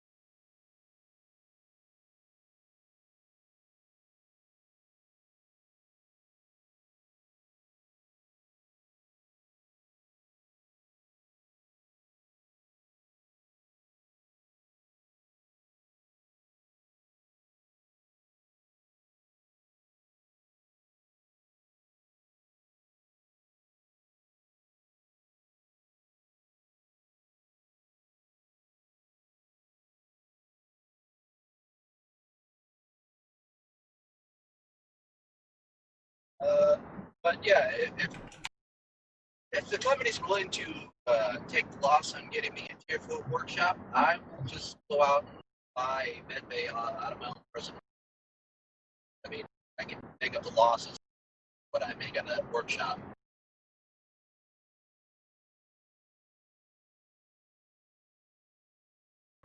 Yeah, sorry if I'm taking too long to respond to this stuff. I'm just I'm cross-referencing stuff in the book because I have written down in my own notes that a medical bay costs 2,400, but when I'm looking at it in the book, it's I'm getting slightly different numbers, so I'm just trying to retrace where I came to that 2,400 number from.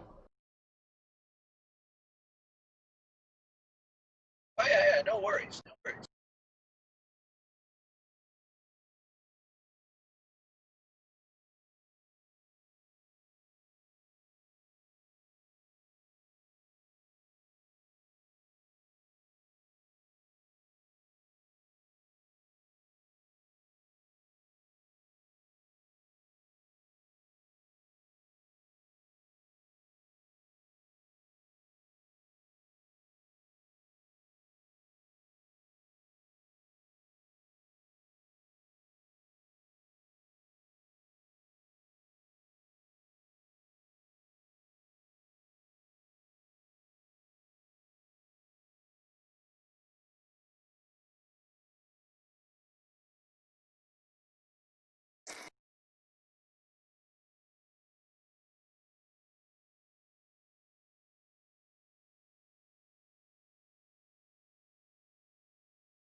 Wait, charge.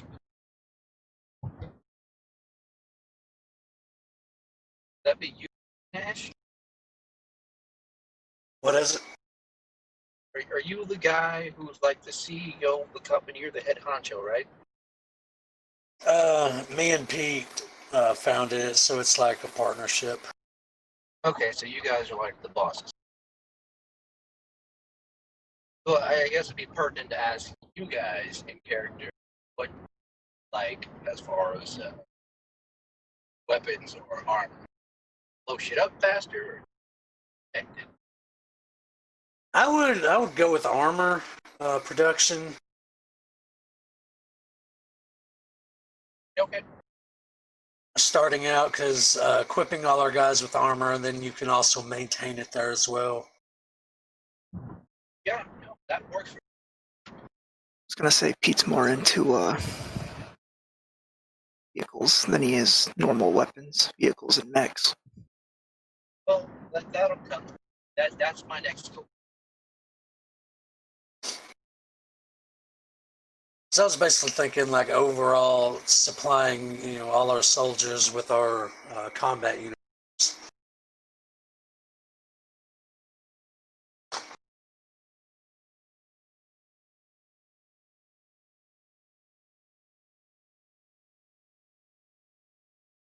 Oh, but did you hear my original proposal? You guys get the T4 armor workshop. I'll go ahead and get us a medical bay if I can afford it. Yeah, I'm fine with that. Yeah, I'm looking at the numbers now. I think the 2400 was derived from a toolkit, so that would be like a medical bag, more or less. The workshops are a lot more expensive than that, unfortunately. A tech level 4 workshop would be, let's see, that would be 33,300 for a tech level 4. And so a medical workshop, which would be the equivalent of a starship medbay, that would be under tech level 4 workshop. You could actually have an intensive medical care unit, which would be 66,000, so about twice that. But yeah, so those are the prices from what I can tell. That's acceptable. That's acceptable. I can deal with that. I can eat that cost. Yeah, it's also worth mentioning, and I have this under some of the game rules section, like in the crafting section and the maintaining mods section, that a lot of the crafting in this game isn't actually profitable off the bat, but if you have your own manufacturing facilities and you're able to kind of cut out the middleman, then you can make crafting a lot more profitable as time goes on. If I befriend that bug, and it really does grow up to produce metal, that'll cut out even more of our cost. Yeah. So as things sit, if I were to start weapon, like how many middlemen do we have to go? What would I have to go through for armor? Yeah, well, with armor, let me check. Because we're manufacturing shit that they can't really get anywhere else on the planet, and that might help. Yeah, so first of all, yeah, you can make... There are 3 types of crafted items in the game. You have jury-rigged, normal, and master-crafted items. You don't need any workshop to make jury-rigged items. You just need the bare minimum tools and items. Normal, you can make equipment right out of the book. You'd basically be making it at a slight increase to cost. Basically, it would be the cost in the book, probably plus 50% or so. I'd have to think on how I want to handle this, and that's because you're purchasing items from other businesses in order to, like you're purchasing the Kevlar for your vest, you're stitching it together, for example. The benefit of this, it's more expensive than stuff you'd pick up from the store, but you'd be able to customize it however you want and design your own items from scratch would be the main benefit. If you had another workshop to make your own Kevlar, then you'd be able to make it probably at equal to price, and then the more middlemen you cut out, eventually you start making money. You make 50% on each Kevlar vest and so forth. And then of course master crafted items, if you ever get a chance to look through those are assuming you haven't cut out any middlemen, they are 1000% more expensive, so 10 times the expense. But you can basically build in a mod to them that will never fail. So you can have like built-in stealth that will never fail, or built-in radar that will never fail, that kind of thing. And in addition to that, let's see, I think it also, I think that's the primary benefit, but yeah, it's those are the kinds of things you're looking at with crafting with a workshop, I think. Oh, okay. Because I was thinking more in terms of like economics, like supply and demand. Like if we can manufacture like tier 4 armor and shit, you think the demand would be high for that, but I wasn't sure. Oh yeah, you could make a lot of money. The other thing worth mentioning is, and this is in the vanilla game, is that there is fluctuation of prices of goods in the market, so you can stockpile goods during months when it's not selling well, and then whenever there's a boom in the market, you can sell off your vest and make a bunch of money. So there's that as well. So basically the principle: buy low, sell high. Yeah, it fluctuates. Basically, it's a D5, and if you roll a 3, it's base price in the book. If you roll a 1, it's 20% cheaper, and if you roll a 5, it's 20% more expensive.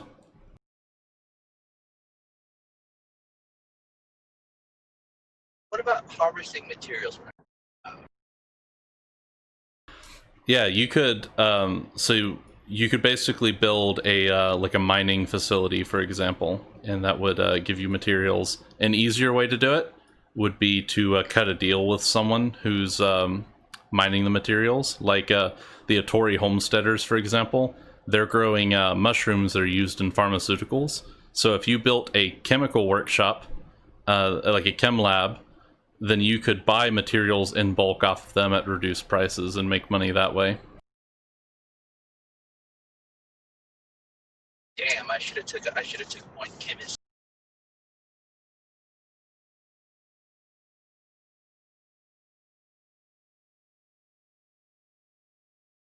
Well, something to build on.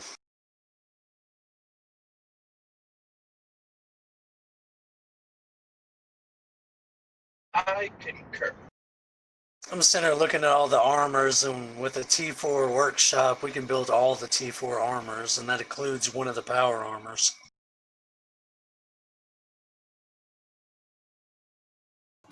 Yeah. With a T4 workshop, we can build assault suits.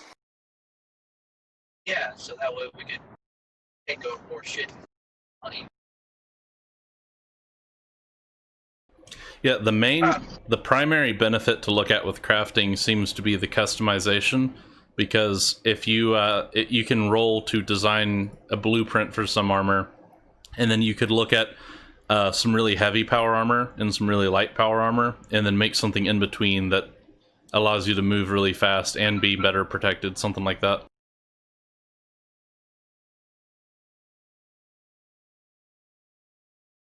Yeah.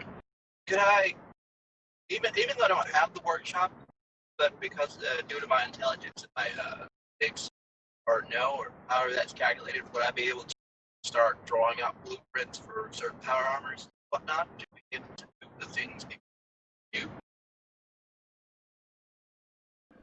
I think, yeah, you could probably, like in the city you're in right now, there's probably establishments you could go to lay out your data slab, which is your equivalent of pen and paper, and brainstorm along those lines with the skills you have. Okay, because I was thinking I would make the baseline type of power armor for our regular troopers, and then I suppose tailor-made power armor for the party.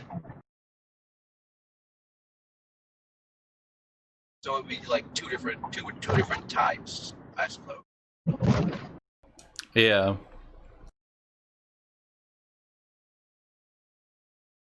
Yeah, well, I think I'll do that then while transactions are underway and everything set up.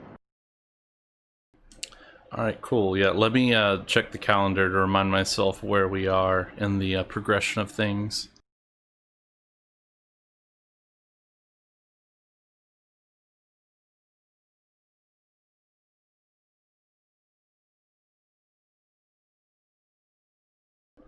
Okay, yeah, it's just everyone's chilling in for I am right now. And yeah, not really. I don't think too much else is going on. Let me also check the mission tracker just to remind everyone what's going on there. Would the Arobi Earth Mover or the Astrakarn excavator be better for underground digging?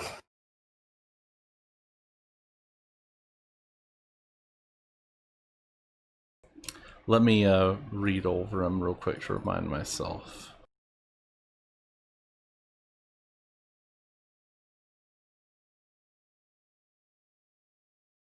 Also, can I install a Cyberdog on the deck?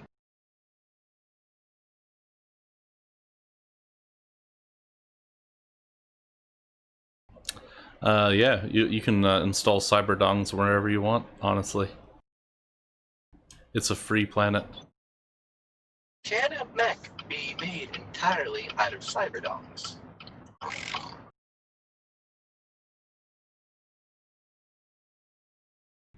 Yep, mistakes into miracles.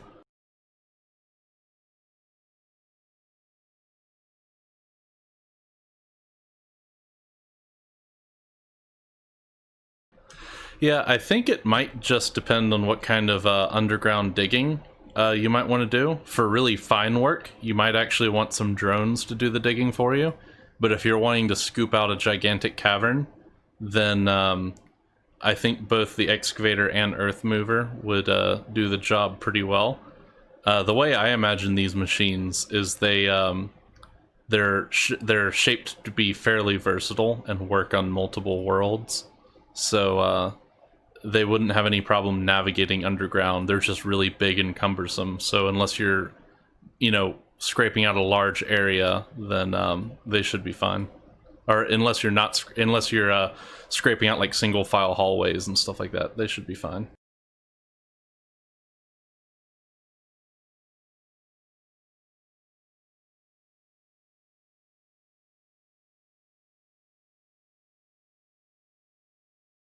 So what are we doing right now?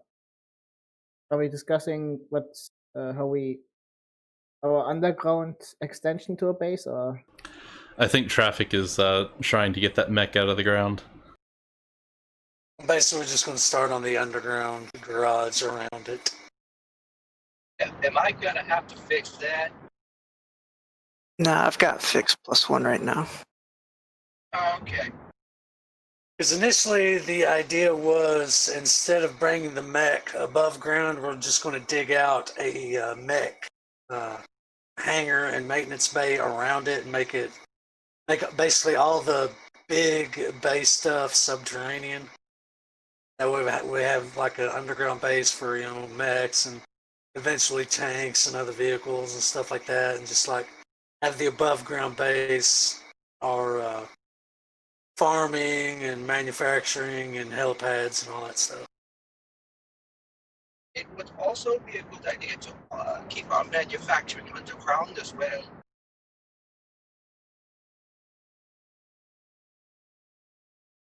That way, in case we are blocked, our manufacturing is unblocked.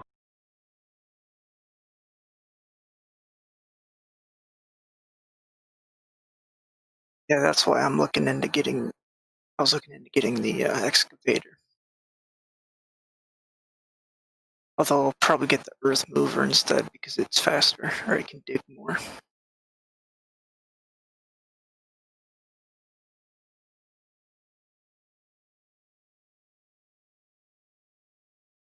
I mean, we can use both.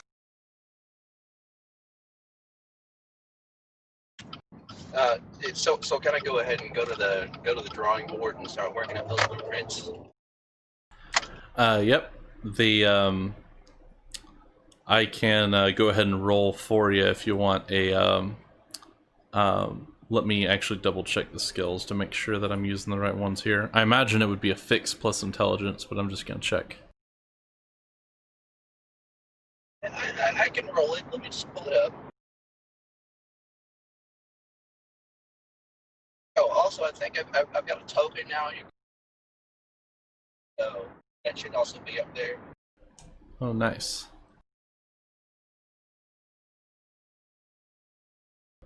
Oh yeah, I saw that earlier.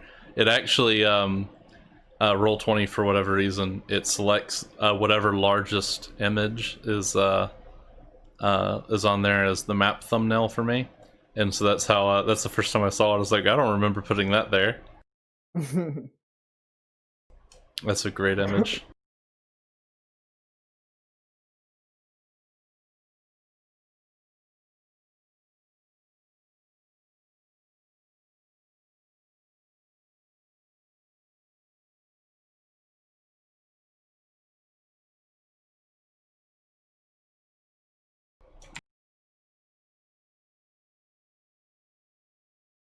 What was the command for pulling up skill commands? It should be in the top right of your character sheet. There's a number of quick menus. Yeah, sorry, I got sidetracked on the way to the skill page, but I'm on it now.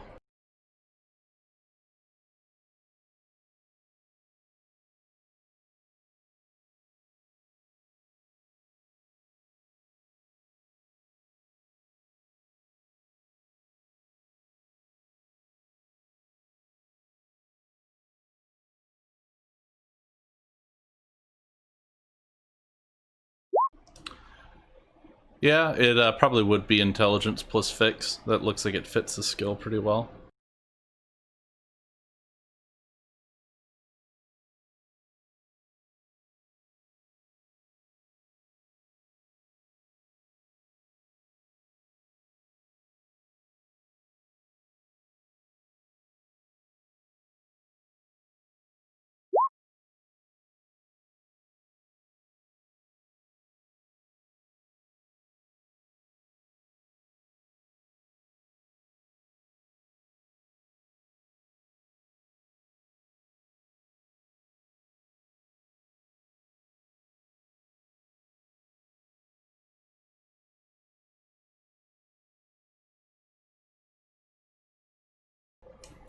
Yeah, the excavators, if you have the manpower, they would probably be and the biofuel, they would probably be the better option.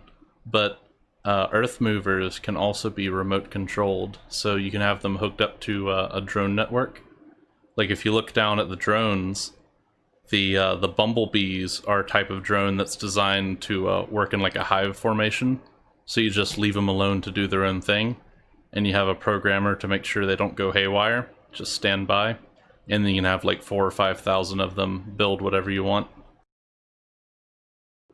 And Well, I'd already planned to get some of those too, to build the roof over where we dig out around.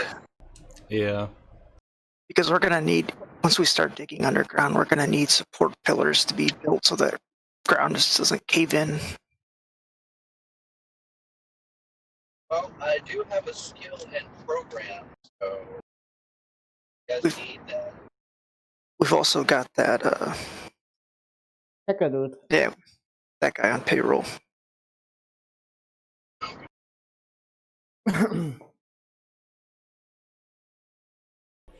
oh yeah, sorry, I didn't notice the roll earlier. Yeah, that's a fantastic roll. So let me put this in my notes, because the stuff that you guys design, especially if we're going to stick with it in the future, then would be good entries into the Encyclopedia Galactica for future reference. So, what was it exactly you were looking to make?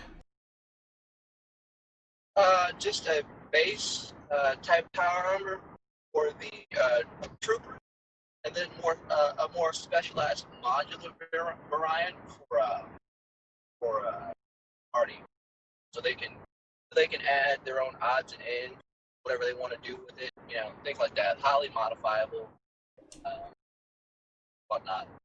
Yeah.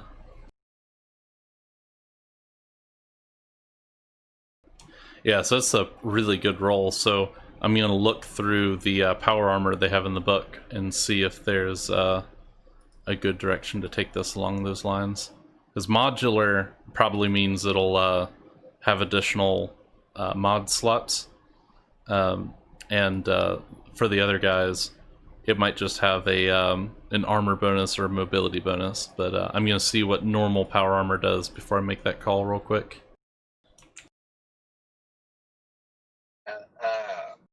Yeah, because I was thinking along the lines of like a general frame for mobility, and then like the armor pieces that will go kind of like Fallout 4, but not shitty. So you're trying to make a template for power armor later, to build later. Right? Yes. Yeah. Basically something I can build upon and improve. So our guys are going to get power armor. Say again? Are all our soldiers getting power armor? They're getting power armor, but it's not going to be the modular kind I'm going to give you guys.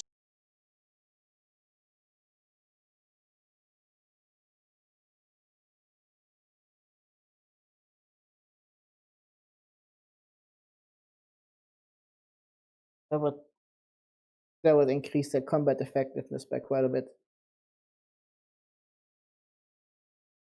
Well, I mean, you have to have something to distinguish yourself from the riffraff, yes. I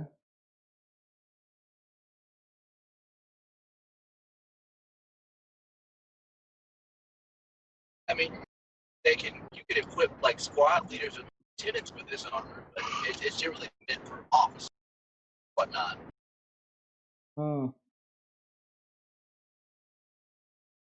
Because of the requirements you need, because it's so modular, you kind of like a more intimate understanding of power armor to really be able to take, really wouldn't be able to trust it and run, that type of responsibility. Not unless they were a part of a specialized division, I'd assume forces. All right. So yeah, I'm gonna run these ideas by to try and maybe direct the creation. So there's 4 types of basic power armors, like 4 types of power armors they have in the book, I guess you could say. And one of them is called a vestimentum, which is a catch-all term for a really old type power armor from some of the early Terran colonization.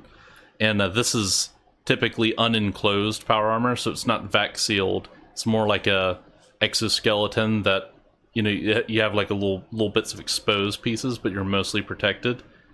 It gives you a 18 armor class, and you can design a version of this that is, it can fit your soldiers, and you can move around in. That would be a good, like fairly cheap starting power armor that you could use. The main benefit of vestimentum, other than the lower price compared to other power armors, it starts at 15,000, but you could probably get it down to 10,000 on par with an assault suit. And that would, the main benefit of it is it's more reliable. Whereas other power armor, you can knock out the power supply, or you can just run out of power by using it for too long.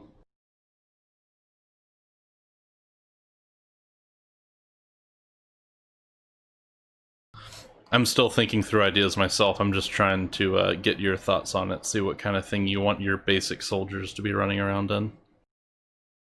I mean, I would like them to be protected, like vital, like helmets and shit. Like, I would, if they were gassed, I would want them to be able to fight through that, be able to operate effectively, more so than the enemy. Yeah, definitely. Yeah, well, there are. I feel like an evac seal. Yeah. Yeah, there are actually mods you can put on to, like, you can put on an emergency life support system. And that would, of course, the downside of that is they would have to know that there's a gas in the area, and they would have to know to activate it and all that. And you would also need a technician to be there, which you could definitely do. Like, in the future, you're probably going to want to have a squad where you're like, all right, here's our squad leader, 3 riflemen, 1 medic, 1 technician. You're probably going to end up doing that at some point. But that's one route you can go to make up for shortcomings of certain types of armor and weapons, is you can throw a mod and a technician that maintains it. Right, so I'll need to induct more people in my cult.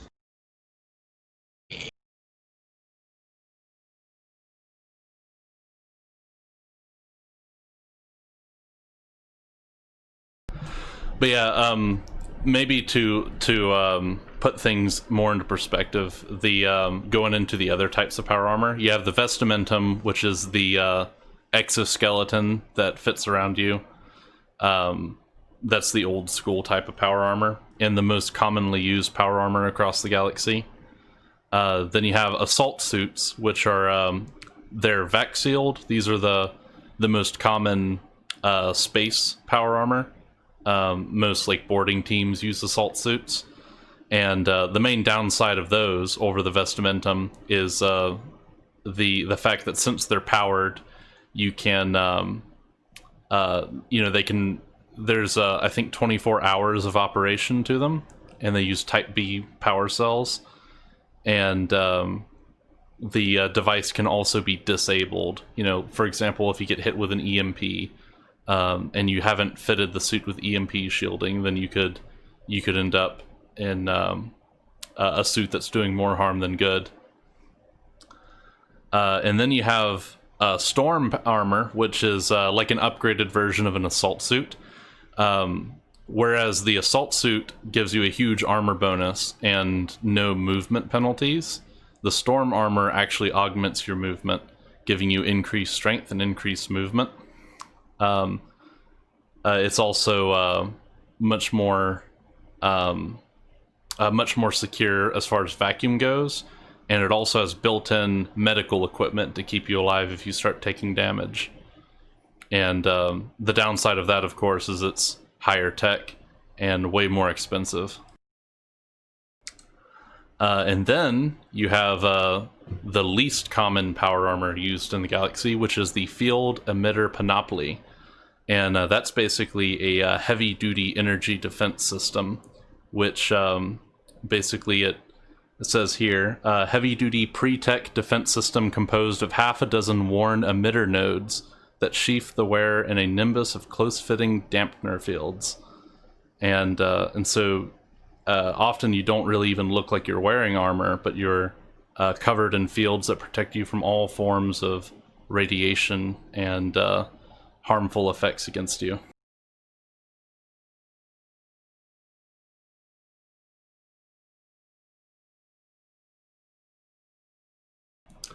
But yeah, those are the 4 examples, sort of classifications of armor they have in the book. But you can go crazy with it from there.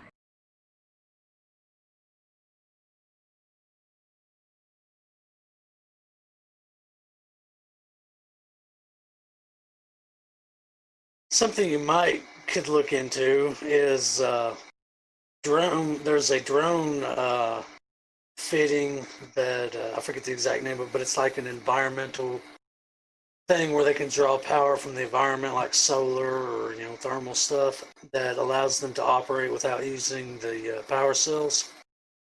Something you could do is make. Yeah, something you could do is make a power armor modification based on that to increase their operating capacity. Instead of using a power cell every 24 hours, you could maybe double it or maybe triple it to where you don't need to change out power cells every other day or every third day, which would increase their operating efficiency. Yeah, those are all things you can play with. You can, the things you can mess with. You can mess with the tech level. You can mess with the cost, the encumbrance, the armor class. Those are just the stats. But then you can also mess with the abilities. Like you could make you can take storm armor, and you can say, well, rather than have an armor class of 19, I'm gonna have an armor class of 20. And I'm just going to have normal movement instead of augmented movement. That's the kind of stuff you can kind of barter with in this system. Or you could go like the Imperium route and have decreased movement with even more armor and basically make Terminator armor. I was thinking about that, but first I want to deal with the power demands. Can I make improvement? Like how do power cells work? What is their method of power transfer? Is it nuclear? Is it fusion? How do they work? Yeah, generally, I'd have to look it up real quick. It's in like the ammo section, but I think you can like plug it into a wall socket and it's charged in a few hours, if I remember correctly. There's actually in the mod section of the book, one of the examples they give you is a way to give at least weapons that use power cells unlimited power.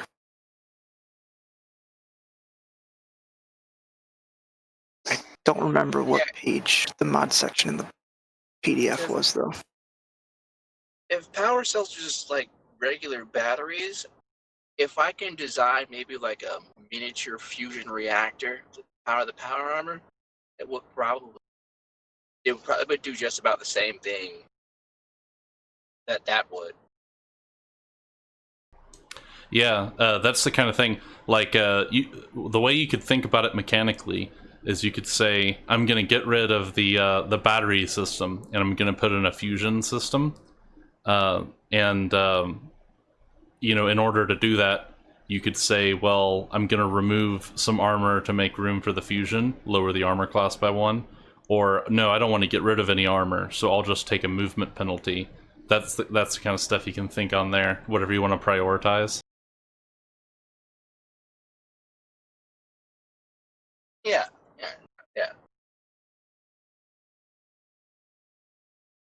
So yeah, and since you have a tech...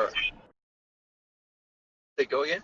Yeah, I was just going to say, since you have a tech level 4 workshop, even though you wouldn't be able to make the fusion reactor, you could assemble it. You could order the parts for it and assemble it with the suit, and that's not going to cost. It's not going to, like, the suit will still cost 10,000, and the fusion reactor isn't going to cost like 40,000 credits, because most of the battery tech in this game is already sort of on that level. Okay, so wait. Okay, so I'm not gonna have to design a miniature fusion battery from scratch. Then that's already done. Yeah, this is the equivalent of being like if you're sitting in your home and you're like, I'm going to design this gun or this laser gun. You don't have to design the battery, because in the blueprints you say, well, I'm going to go to Walmart and buy a battery and plug it up to this gun. You don't have to design the battery because you're just going to buy it from a store. Okay, so well that well, all right, that kills the design process. Fine. Yeah, well, I mean, with additional workshops later down the road, you can say, well, I'm going to take this iron, lithium, and nickel, and I'm going to turn it into a laser gun. That later on, once you cut out all the middlemen, that's what you're looking at. That's the go. But yeah, if I can get away with doing that, I'm not gonna do anything too crazy with these armors as far as power concerns. Like if what's available now is manageable, then I'll just work within the realms of that. and then just kind of work on these little improvements later, separately. Yeah, that's reasonable. And then just design new patterns of power armor later, that have these augments and improvements.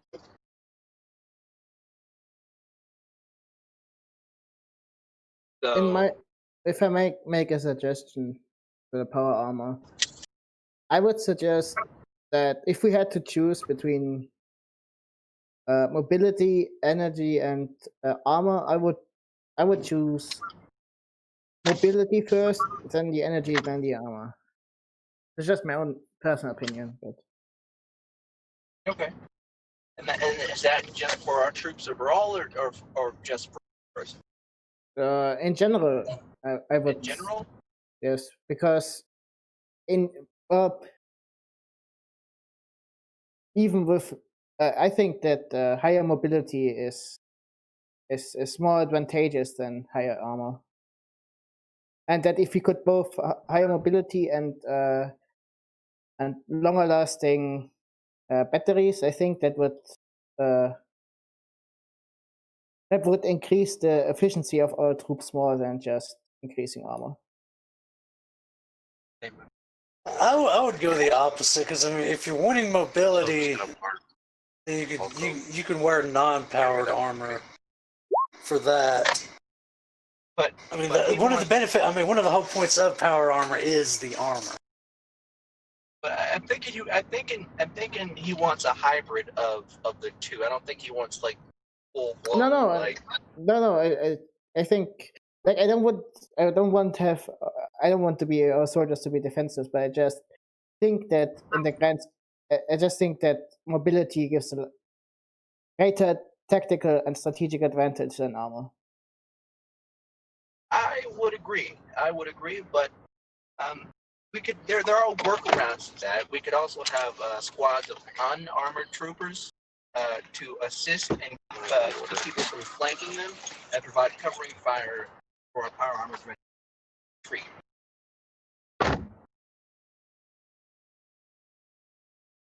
I mean, it's just a suggestion. It will require some combined arms tactics, but it's doable. But honestly, I think that would probably be best to prioritize. But I'm thinking, shit, why don't we just ask our troops? I mean, in the end, they're gonna wear it, so I guess it would be nice to have their opinions on it, but yeah. I will do this. Nice. Yeah, you can shoot messages to your troops, the guys over at the Atori homestead. And also, something to think about if you're wanting mobility for power armor, jump packs. Yeah, I mean, I was mentioning this earlier, but like the reason customization is such a big deal here is, like, at some point, for example, you guys could be on a water world, and so you might have to reinforce your armor with pressure, like pressure fittings. Or if you were on a mountainous planet, you might need to outfit it with jump packs and grapple hooks and stuff like that. And insulation. Yeah. I mean, what would be the equivalent? Oh, sorry. Oh, I was just gonna say, yeah. I mean, you earlier we were fighting insects that spit acid, and so I think there's already a mod that gives you acid resistance. Isn't that called a shield? Yeah, a shield would definitely work. You could take this acid spray and then drop it before it melts through. Okay, so I think I have an idea. So here's the compromise. In exchange for higher mobility, we get lighter armor, but in exchange for that lighter armor, you get the added bonus protection of an energy shield.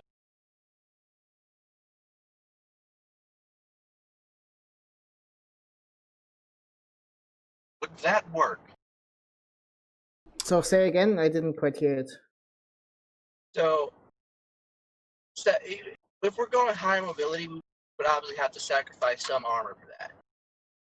But you could offset that with an energy shield. Do energy shields work against like ballistic weapons, or are there restrictions to them? I suppose it would depend upon the shield you're trying to build. But I was thinking of like a full-on force field, like if something tries to get in your area, anything really, it would just kind of bounce off. But I'm not sure if there's any kind of personal force fields in this universe, so I think that might be something I'd have to design from scratch. Yeah, well, there are personal shields.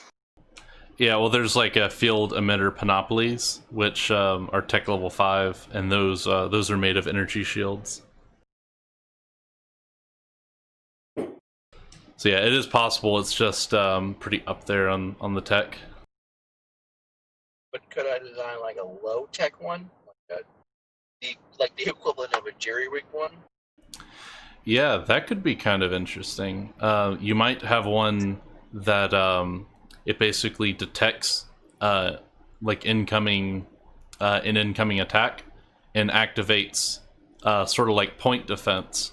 So if you took one attack, it would automatically deflect it, but then the shield would be off until it gets a chance to reboot or something like that. Yeah, something like that. It's not perfect, but it might just save your life in a pinch. Yeah, that could work.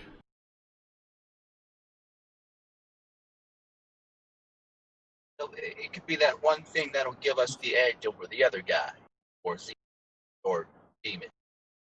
And something like that would prevent you, or it wouldn't really prevent you, but it would help in an ambush situation, so the enemy couldn't just fucking one-shot you the first round.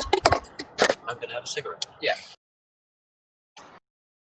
It's like, say you're walking through the bush and a sniper shoots at you. You know, you're normally not going to know he's there until all of a sudden your shield flares up and it blocks a bullet, and it's like, oh shit, I'm being shot at.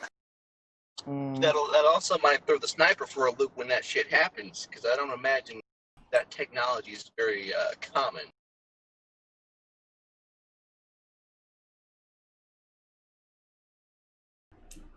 Yeah, so with the force field, in addition to that, you're wanting the armor to have you maybe put in some servos that give you a little bit of speed, and then shave a little bit of the armor off. Was that the compromise, as I understand it? Yes. All right, cool. Yeah, I think that could work. So basically, the AC would go from 18 to a 17.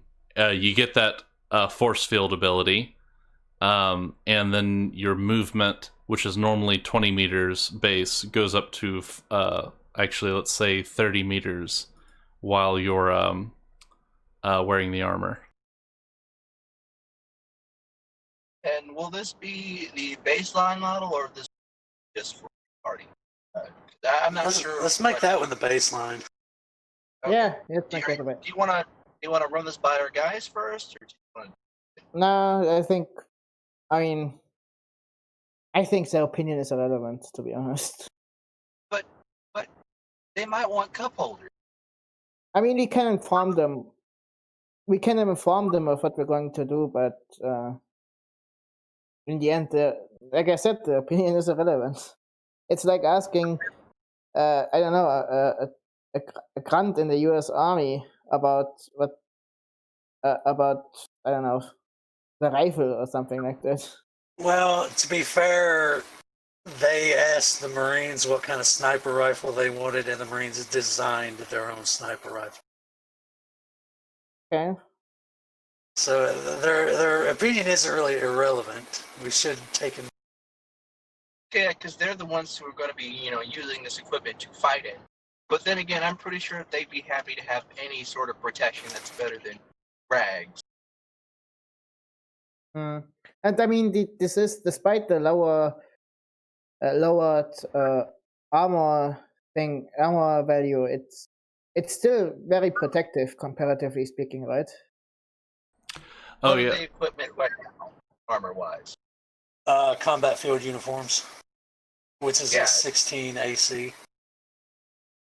yeah. So you would be upgrading them from a 16 to a 17 AC, but you're also giving them this force field ability and the movement speed.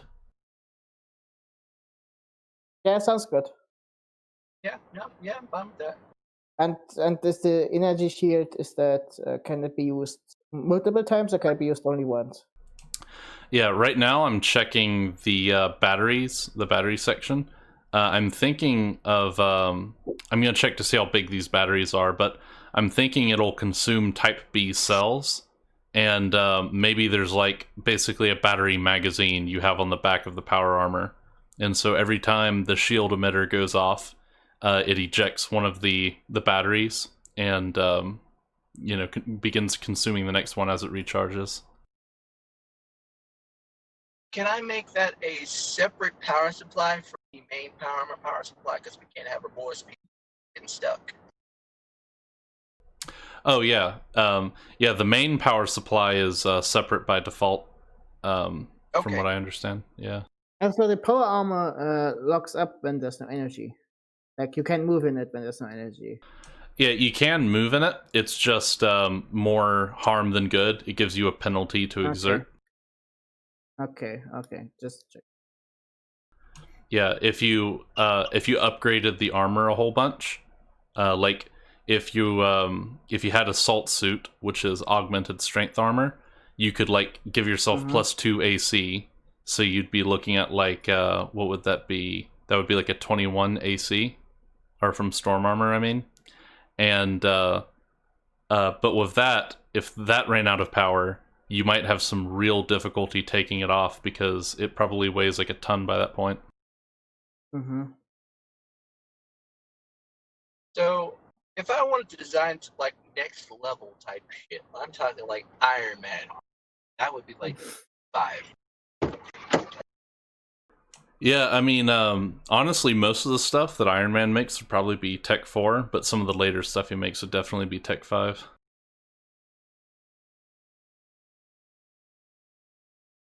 I think tech level 5 stuff would be more like your space marine type shit, where it's fully integrated into your system, where it's like a separate skin. It's got all kinds of different systems inside of it. Like automatic drug injection, fluid recycling, stuff like that.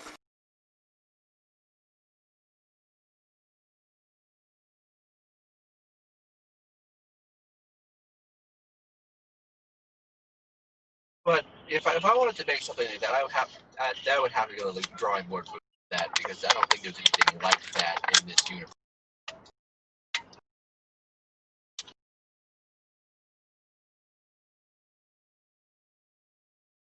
Yeah, if you were wanting to do like space marine level shit, you'd probably have to go to the drawing board. But okay, well now that we've got the grunt armor out of the way, what about you guys?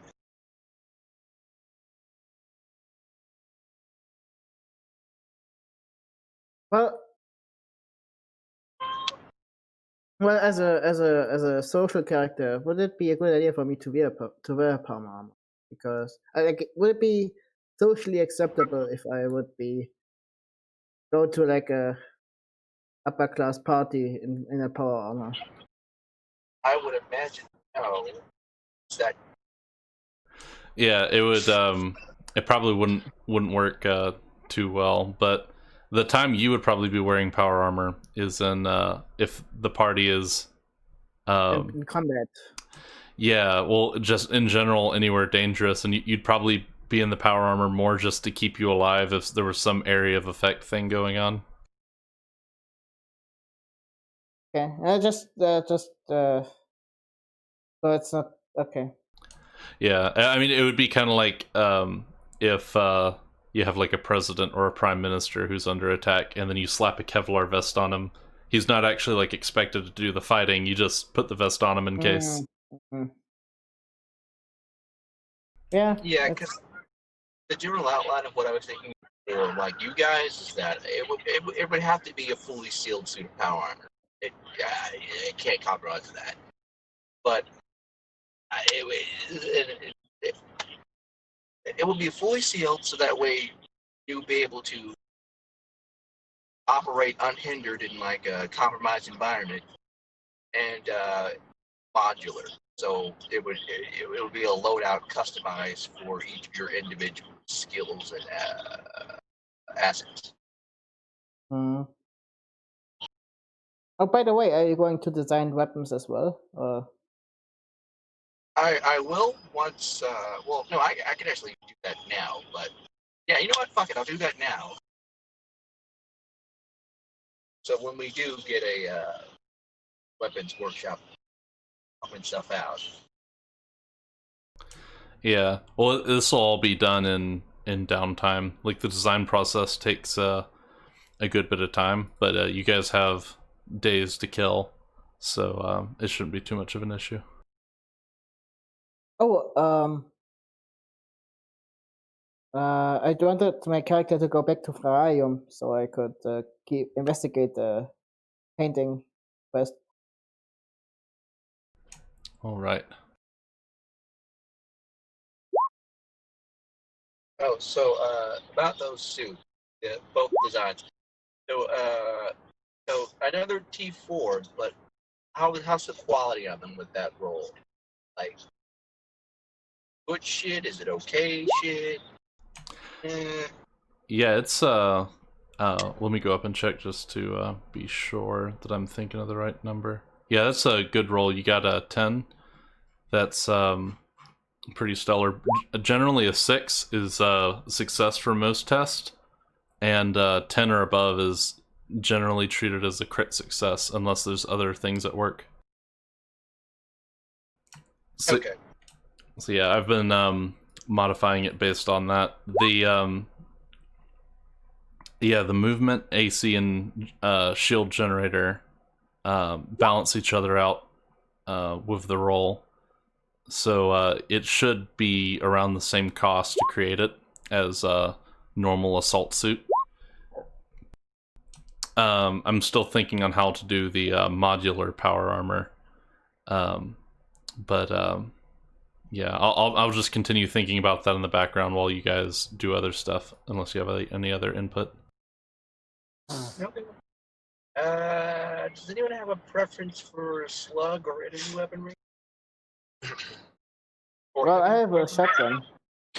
Some mag weapons would be nice.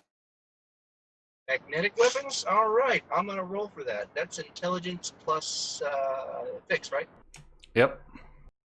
Okay, I'll be right back.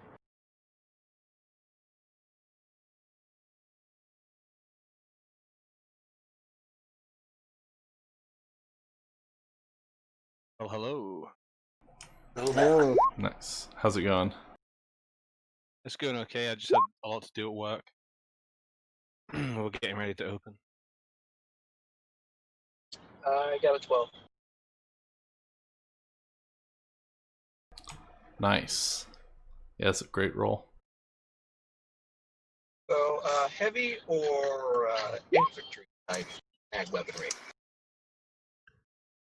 Infantry type. Well, like, if you want our soldiers to use it. Do they want mag weaponry or do they want energy weaponry? Yeah, I mean, you guys can easily What's the get. difference?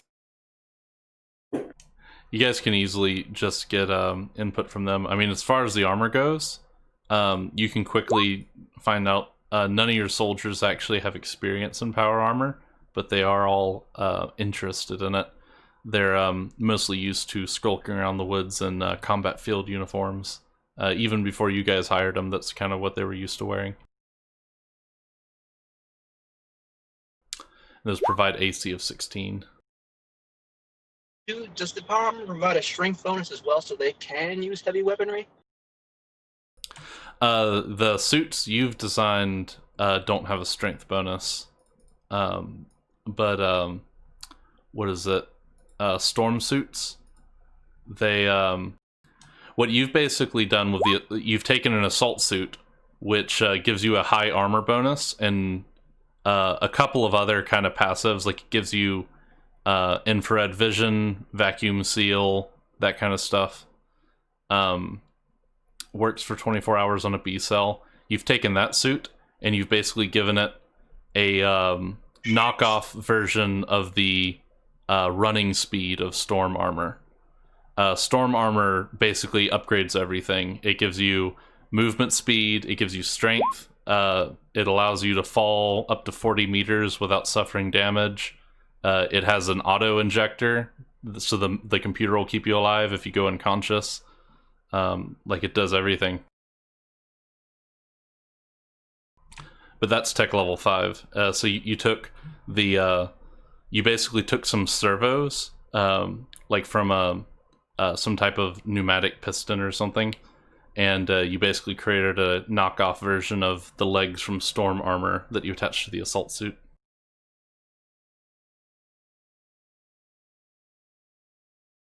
Okay. So what's magnetic weaponry is like shoots. It's like ballistic. It's like a ballistic weapon. It shoots a solid projectile, right? But Yeah. really fucking fast. So like a railgun. Yeah, they're So- miniature railguns. So could I? Ooh, a magnetic shotgun. Would that work? I don't know. Maybe. Yeah, it certainly sounds interesting. Let me see. Yeah, that would be the spike thrower. Yeah. Probably. I was thinking like it could shoot like this mist of death, this metallic mist of death, that if it hits you, like the top half of your body would just be gone. Spike throwers do 3d8. Yeah, they hit pretty hard. Yeah. But I would imagine traffic would be something a bit more precise. Yeah, I was, now that I've got the railgun coming from my helicopter, I was thinking Is of it a going single for shot, or a mag rifle. It's got a range of 300. do you want it automatic, semi-automatic? It doesn't. Well, it says already that they can be fired in burst mode. The Oh, mag rifle can't, the spike thrower can.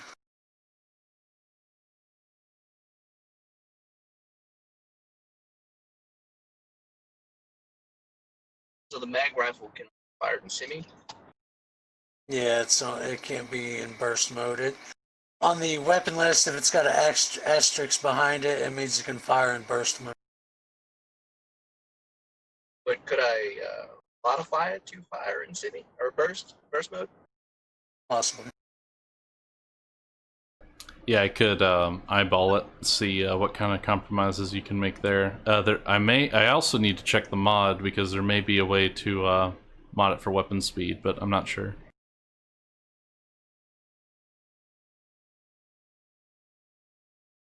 While that's going on, I think I'll just send a quick data spurt to the guys and see what kind of weapon they would like to play around with.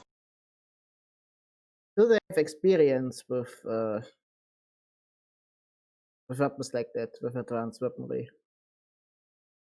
Experience. They'll make excellent test subjects.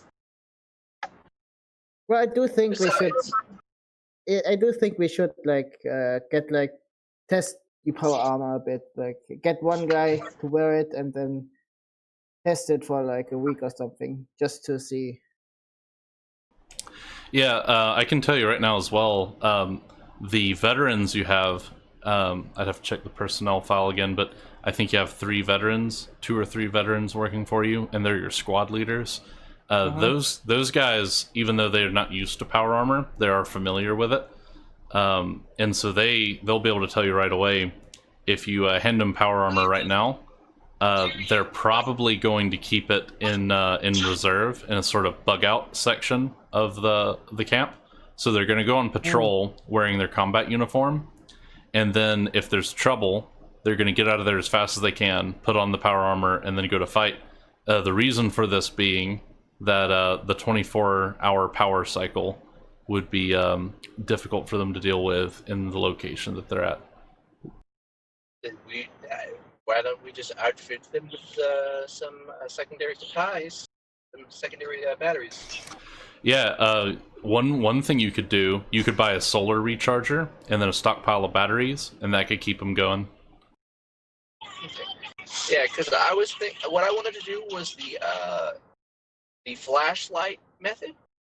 I wanted to make a battery similar to the flashlights that you could just put out in the sun and they would charge, or you could hold over an open flame and charge it, things of that nature.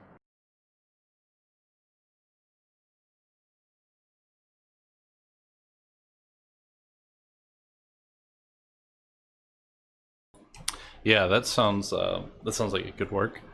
What if we issue like 2 batteries per soldier, so that they could change, so they could last for like 2 days? Yeah, 48 hours. That I think we should boost it to maybe 3. Justin, that's like their emergency. Oh shit, battery. Well, you know This is what I was talking about that drones can have on the environmental power thing. Maybe you can modify something like that to work with power armor to increase the battery life. Yeah, actually, good idea. Oh, there's one more thing I didn't think about: waste management. Yeah, I mean that's super important. Right now, you're dealing with latrines, but you don't have the population to where it's a major issue yet. But it's definitely something to think about. Well, no, I mean for the power armor. If you got your boys out in the field and it's dangerous, you can't have them exiting their power armor and they might get picked off. So, now sometimes you got to go where you got to go, kind of like in the spacesuits. Yeah, there are some complicated assemblies I've seen for how you could theoretically eat in a spacesuit. It's pretty interesting stuff. Well, I mean they could just take off their helmets, but I'm talking about like when they have to, Yeah. shit and piss. I getcha, but like there are designs people have sketched up for how you could stand on the surface of the moon and have lunch, basically. If you had to walk across the surface for multiple days, effectively making camp. And it's not an easy thing to accomplish from an engineering standpoint. Also, you got to take into account if you put in a waste management system in the suit, it'll take that much longer to get into the suit.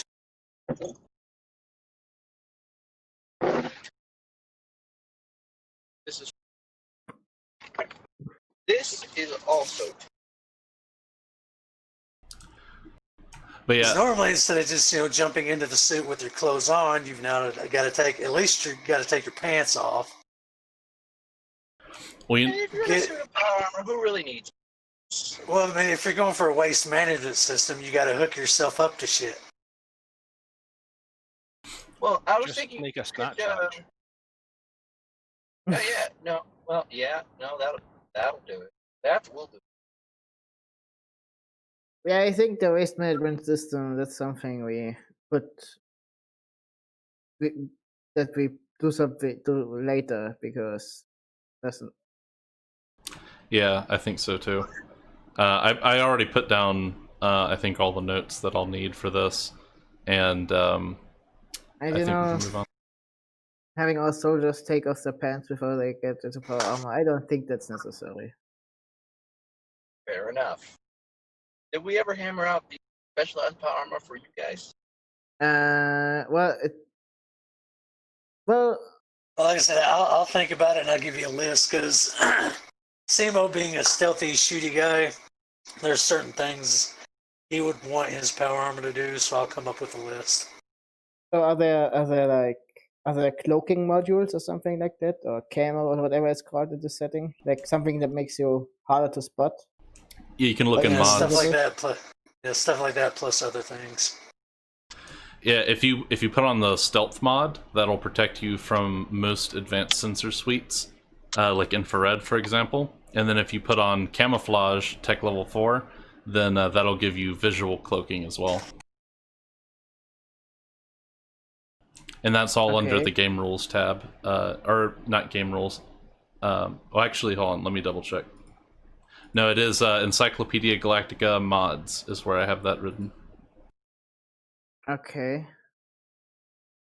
Yeah, because I'm thinking of a suit that will be able to take on these modifications without issue. This is something you can plug in, take out, plug in. Things that something even you guys could tinker with. Yeah. And then being a sniper in power armor, I would want a super sniper rifle, so basically a shoulder-mounted railgun. Well, since I'm currently designing railguns, I will make that happen if I can. Because a 3D8 with a 4-kilometer range would be hella nice. Well, let's see if I can't get that done. Well, maybe something like this, something like stealth or camouflage might be useful in 12 for our soldiers as well. But for now, I think we should stay with the basic power armor for now. I would agree. But yes, yeah, something like camouflage would actually be really good for them. But let's keep that. I mean, we could always paint it.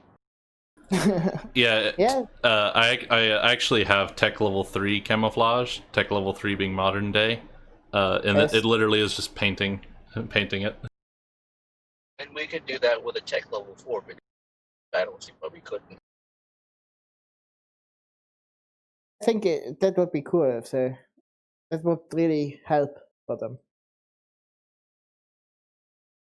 Also, do I need to what do I need to roll to convey our soldiers what they would like as far as weaponry?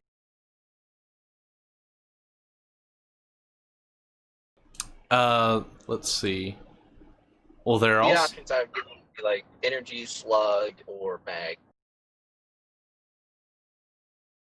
Or interesting. yeah. Let me see. Let me check something just real quick.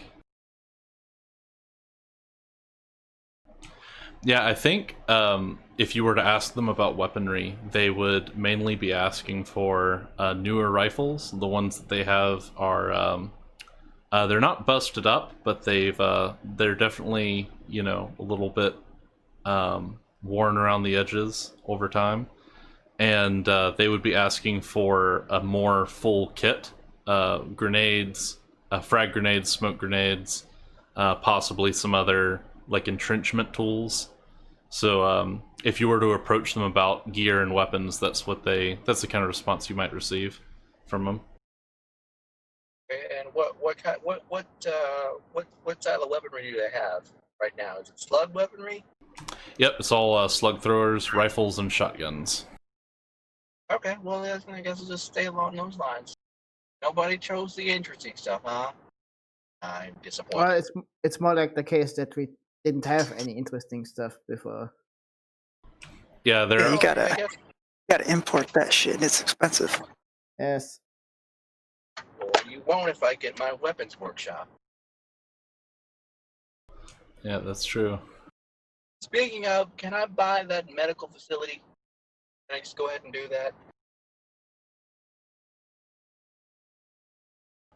Yep, if you guys want to put in a med bay, you can take that out of your company store. No, I will be buying that from my own funds. They're gonna cover the unless you guys want me to get the weapons workshop instead of the med bay. Well, I think the weapons workshop might be more useful right now. Yeah, we don't really have the numbers for a full-on med bay right Yeah. now. I suppose. All right, fair enough. I think. And plus, We can get a med bay after the next job. I was going to say, right now our med bay is just you. We think should. I'm sufficient enough. I mean, we have another medic. Yeah, we do have we do have first aid stuff. Maybe we should hire more combat medics. So.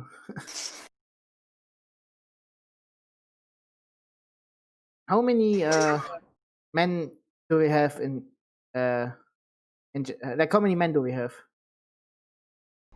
Yeah, you can see that under personnel. I'm going to it right now as well. I see it. Yes. You know what? Fuck it. We'll go ahead. We'll buy the armor workstation out of the company funds. He can buy the med station out of his funds, and I'll buy us the weapons station out of mine. Okay. That way we can just go ahead and get all three. Fair enough. So you said it was 66,000. Oh no, that's like for a full intensive care unit, like you would find in a tech level 4 hospital. Let me check. It's only around 33,000, but let me get the exact number for you real quick. What could I do with an intensive care type deal? You could treat basically any condition that that can be treated by tech level 4 medicine. Can be treated. It's basically if you're on the verge of dying, and I think let me check what actual bonus it gives, because it gives you a huge bonus to healing back HP per day. So Can you switch us over to the world map real quick? I want to look at something. Yeah, I can do that. Give me just a second. Normally, by the way, the intensive care unit, if you go to a normal hospital, it usually requires 200 credits per day to be in intensive care.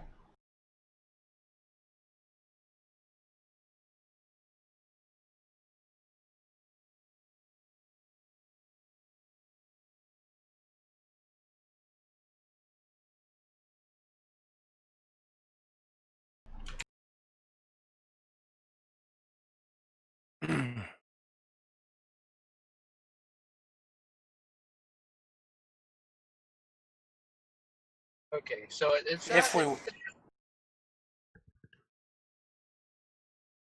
we're 400 kilometers closer to the homesteaders, so we could technically offer them medical care rather than them having to travel back to the city. okay. Well, I'm buying the care station. Also, Is that the also care? be useful for. I'm sorry. Go ahead. Go ahead. No, I just okay. wanted to ask if the medical station was mobile, or if it's, No, the tool there. There's a med bag which is mobile. This would be a workshop, but it takes up a 10 by 10 meter area in one of your buildings, but it can do everything a Starship med bay can do. Oh, that's awesome, actually. Do we want it in one of those buildings, or do we want it underground? We will want that underground. You could move it as well. It's not you can move it from one building to another later So on. it's not permanent installation. Yeah, it's not mobile in the sense that you can carry it around the jungle with you, but it's not permanent as in you'd have to destroy it to move it. Okay, that's actually pretty good. But I guess we would have to hire like an actual surgeon right now, a doctor, like a real I doctor. am a doctor. Oh, that's right. Yeah, he's But what if you, expecting doctor pretty hard. yeah, but what if you aren't available, and someone is close to dying? Wouldn't it be better to have like someone have like a doctor on standby, like a medic, like we did do with the medic? Fair enough. Yes. So long as they don't break it.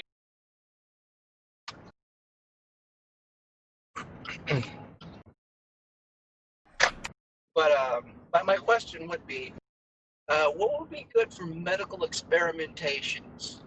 Would a med bay work, or would I need the ICU? So for medical experimentations, that would be. It would depend on which. It probably depend on which field you're going for. Some experiments you could do in the med bay you just bought. But if you're wanting to install cyberware, that would probably be different enough that you would want a clinic to specialize in that. Or if you were wanting to specialize in drugs, you might need a different one for that. I'm not a chemist, so I'll probably go in for cyberware because I plan on tech priesting myself up. Yeah, that's a good call. Simo is hell-bent on cybering himself up as well, from what I understand. Yes, as a tech priest, you should get a drone implant or a drone interface implant like I do, so you can control drones. The flesh is Or I weak. could convert our troopers into Skikari. Oh, that's sweet. And with the drone implant, you can have your own servo skull. Oh, yes. Yes, I like that. Not the flying babies, though. Those things are creepy.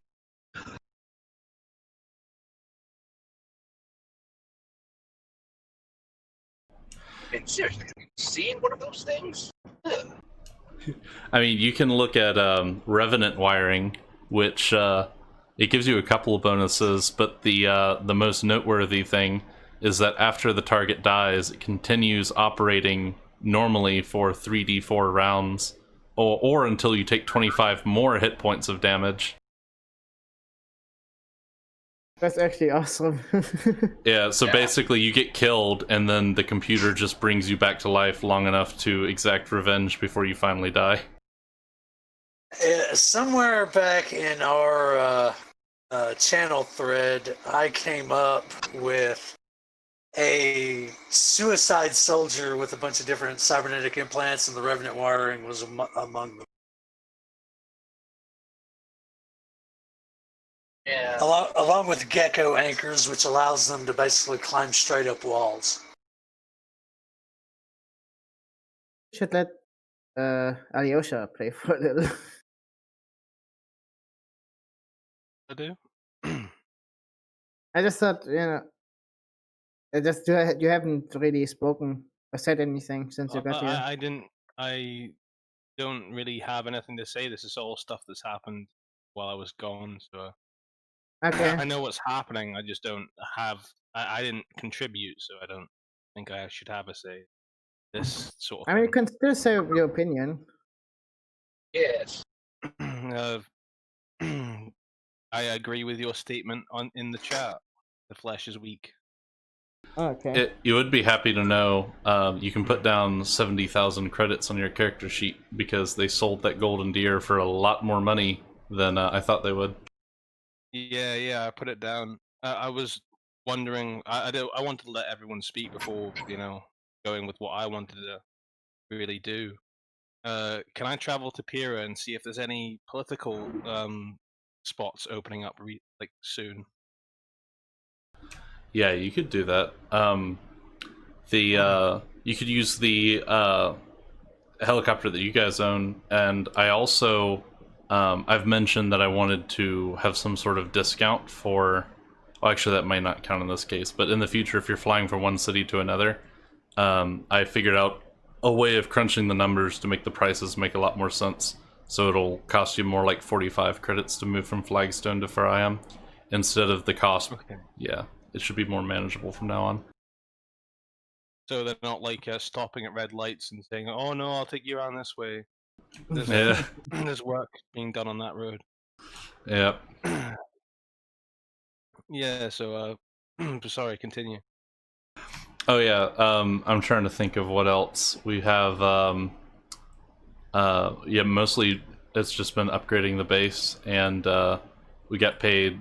Party got paid almost 500,000 credits at the end of last session after hawking all the stuff. So all the loot is being spent now, I think.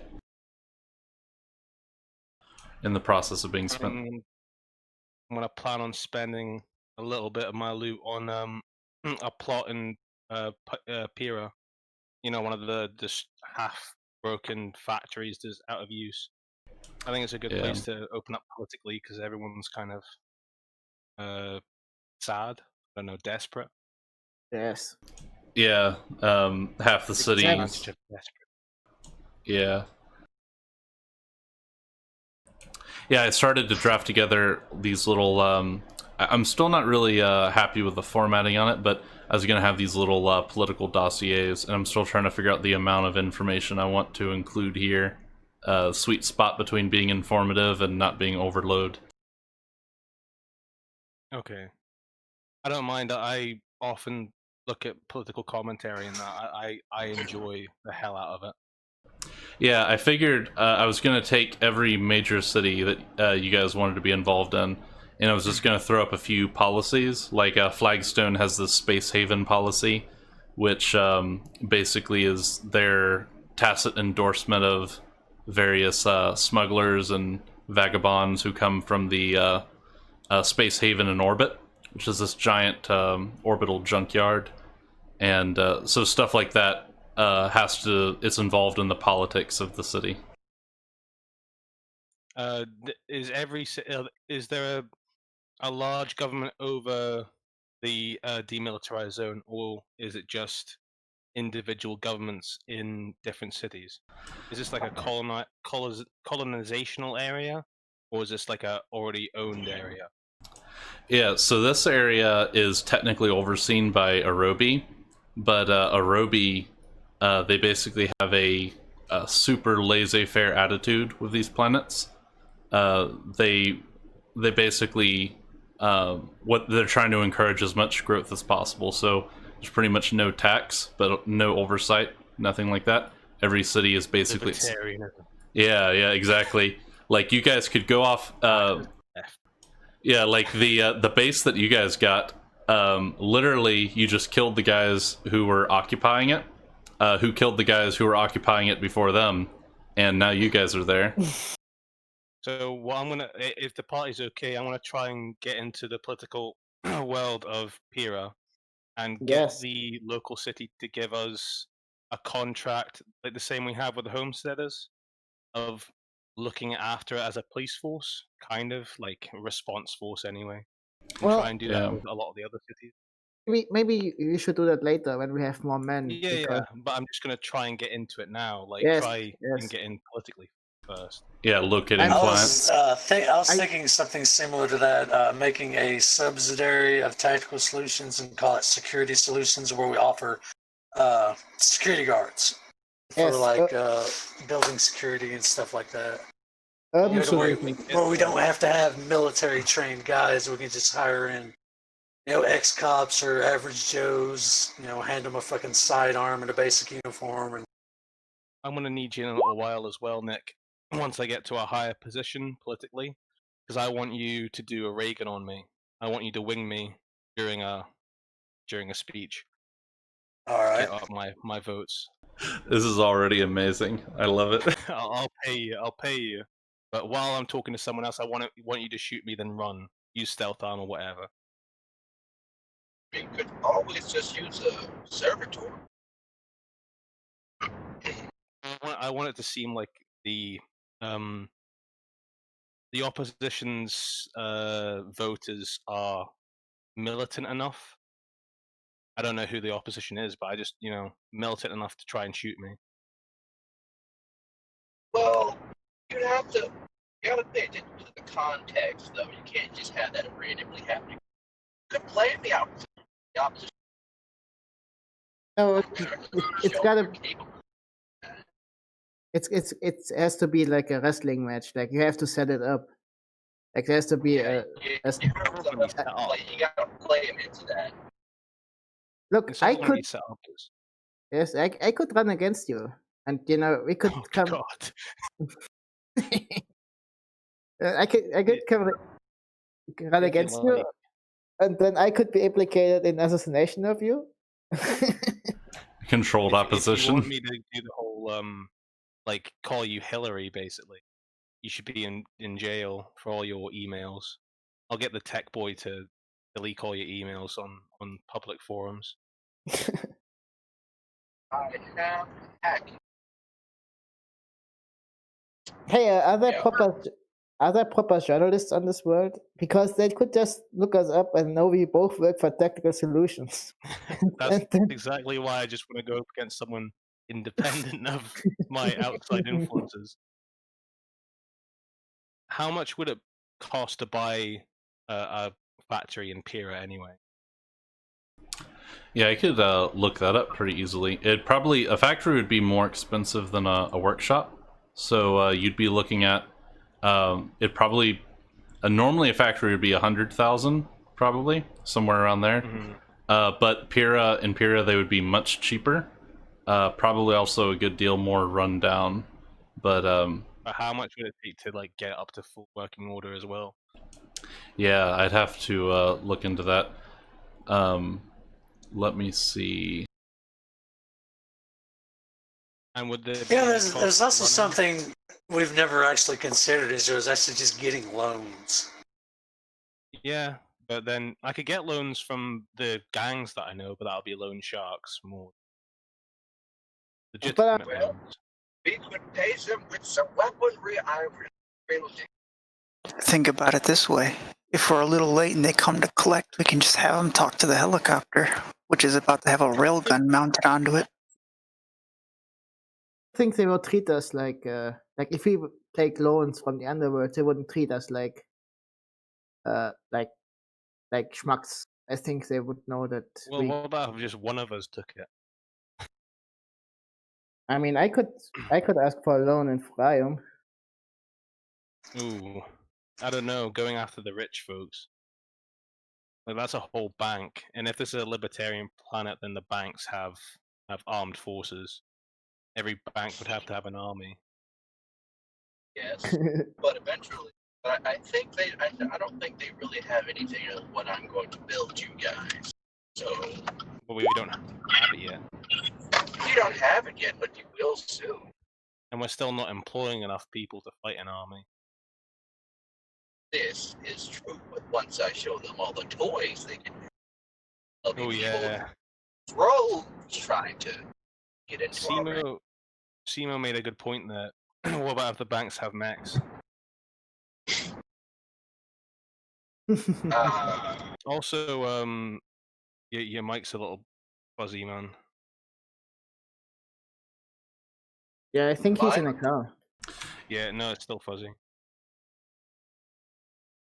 Yeah, he's on his phone because his graphics card died. Oh, okay. That's fucking shit. Sorry. Oh, fuck. I thought it sounded worse than normally, so I thought I'd. But now I know you're on your phone. Yeah, no, my fucking graphics card in my yeah, it's fucking done. So what to do?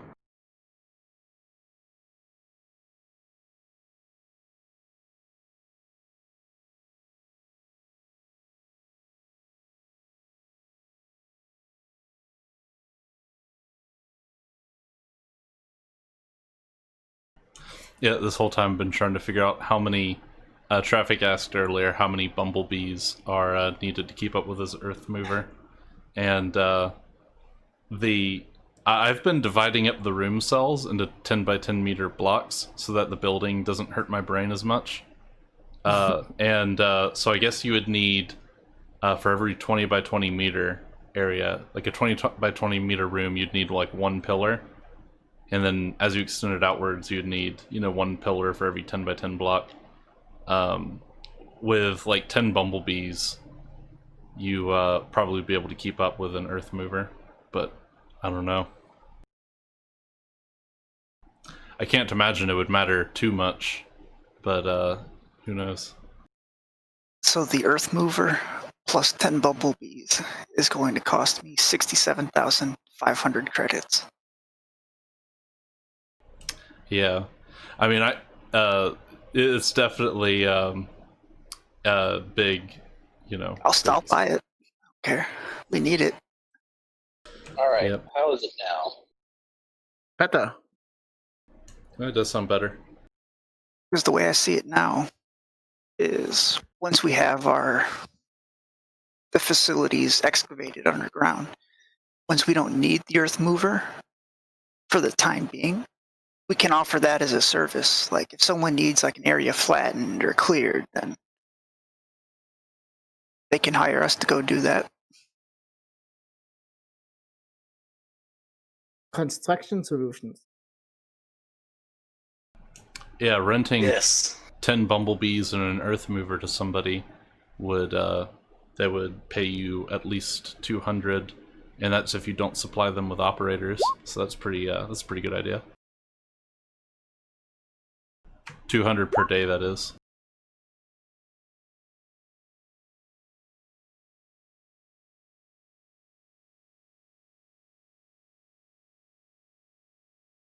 Since the earth mover can be programmed to work with the drones, we can just have our hacker guy handle that. Yeah, his job is basically just to maintain the drones and make sure they're not going haywire and building the wrong shape of Minecraft castle.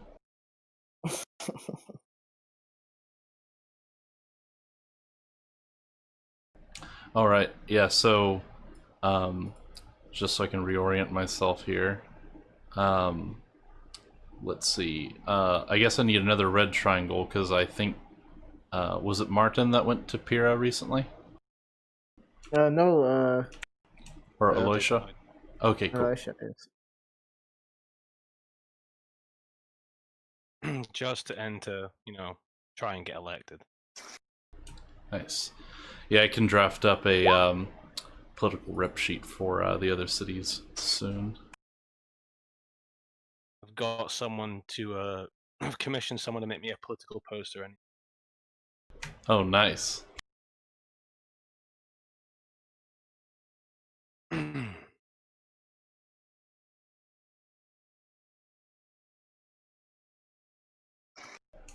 All right.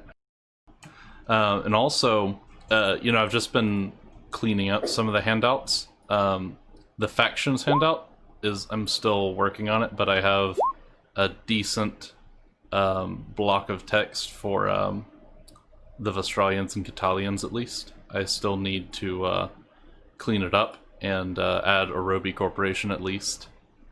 But there's a couple of other handouts that I can't remember right now, but I've been cleaning them up as I see them.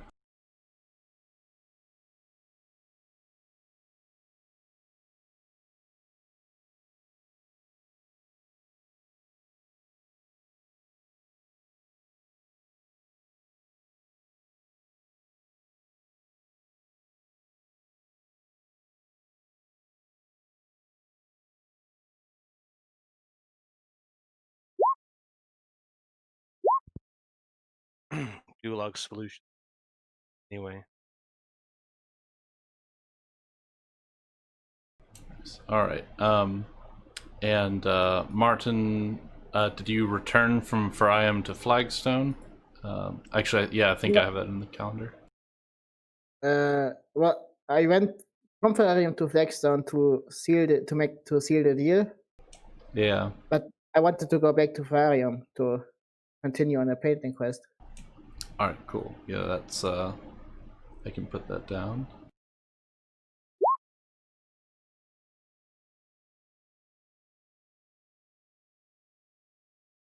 Political solutions sound like something the KGB would come up with.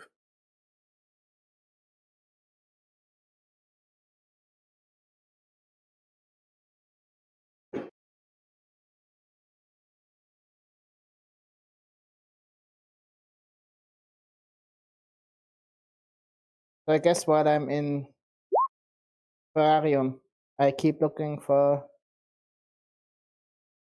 What was his name again? Peter Galbraith, I believe. Abrish, yes.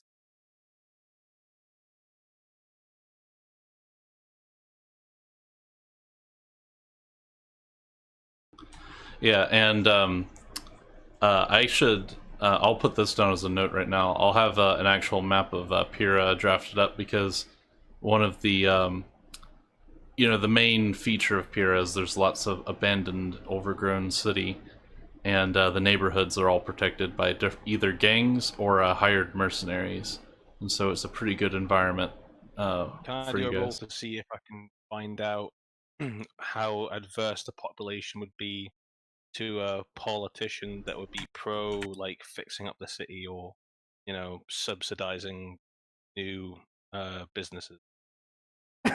Tactical solutions. I didn't mean anything by it. I just, I just want to go around and basically do talk to people, see how they feel about it. Get a feel for the Yeah. political situation. Yeah. If they want change, or if they want a hard hand. All right. Yeah, let me consult the skill list real quick.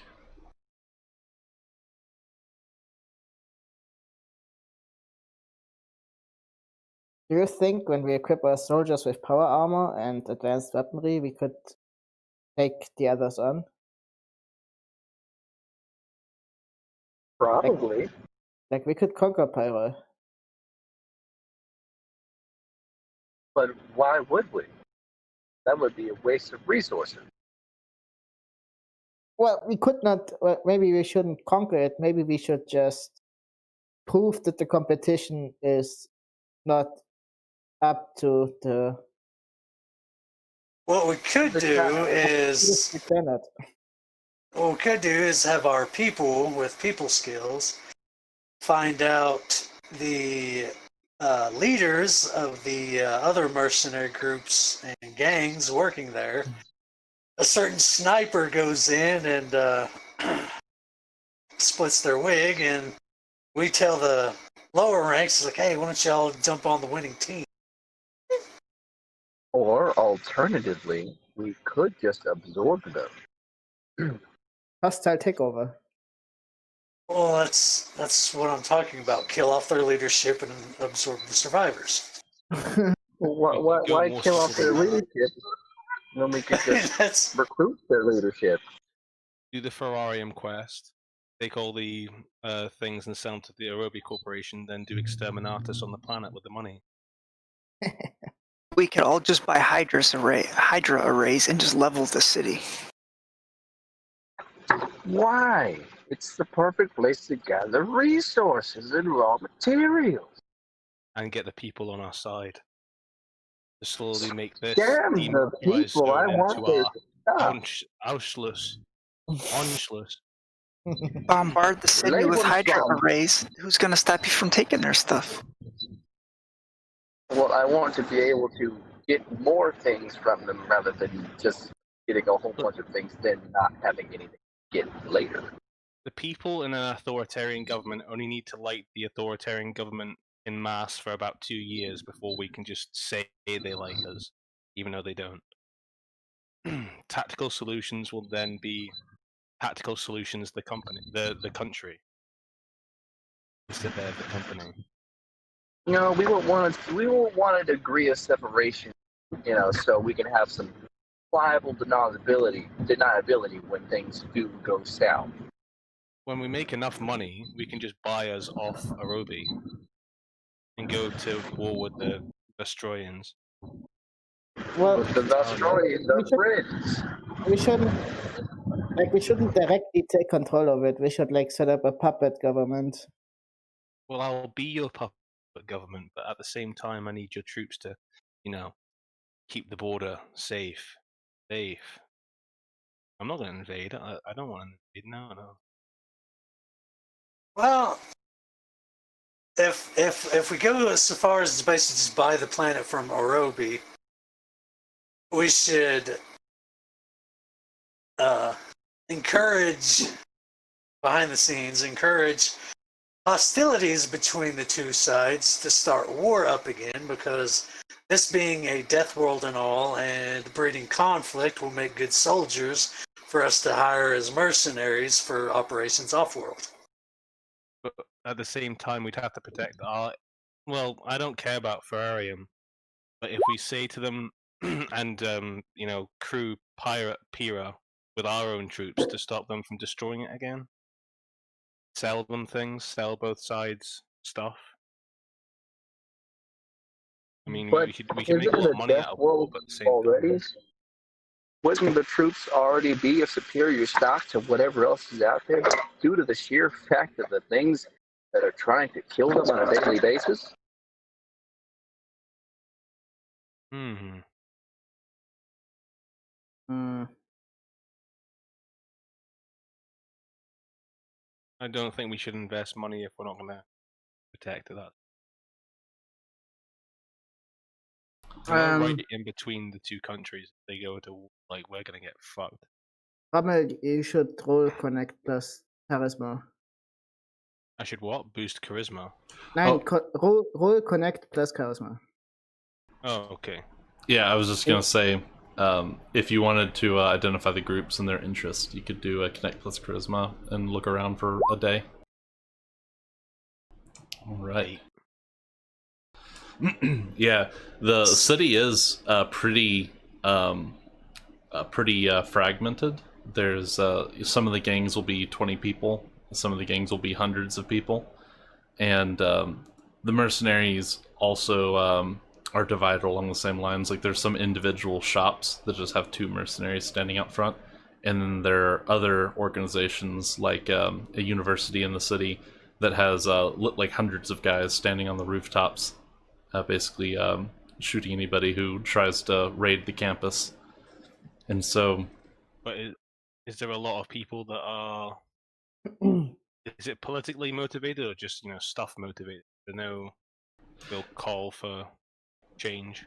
yeah, I was about to get to that as well. The there's a large group of the population that is mostly ambivalent to the Catalian side of things. They're mainly moving here and trying to rebuild the city, and then there are other groups in the city that are they're looking for the Pira to rejoin the Catalian Union.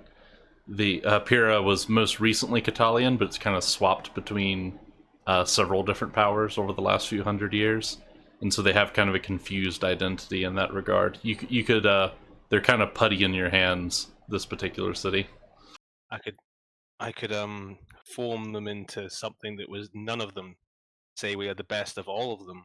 We are the Ubermensch, as it were. Yeah, like you could grab the ambivalent guys, the ambivalent people that are just wanting to turn this place into a business magnet area, and you could get their vote by basically kicking everybody else out, pretty much. Yeah, that's what I was going to plan to do. I was going to try and invest in like further business coming to like the ruined factory by subsidizing new factory and new business. But I could also try and talk to my fellow tactical solution friends and get them to destroy the gangs inside. Yeah, We could have a whole city. most of the investment in the city, or the new investment that is coming from Australia. Not the government itself, but from businessmen coming down from the north and setting up shop here. And currently, the political situation is that banks that hold Australian money are getting broken into, and Australian businesses are getting raided mostly by the local Catalian gangs. It's also worth mentioning that the Catalian gangs also fight each other because some of them serve different princes. Well, I'm gonna support one Catalian gang, the Worms, because I'm friends with some of them. I think one of them. Yeah. Was there any startup cost for running a campaign, or was there any campaigns coming up soon? Let me So I have to see. wait a day to find that.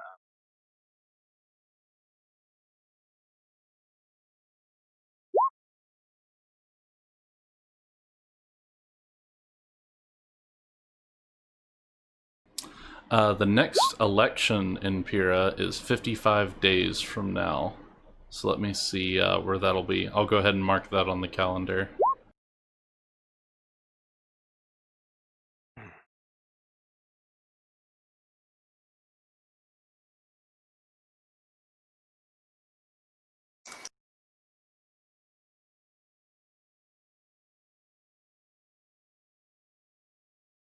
And the last thing I'd want to ask before we move on is how much would a campaign headquarters cost? A few staff. Basically a small workshop staff. Yeah, that would actually be easy to look up. I can find that in just a second.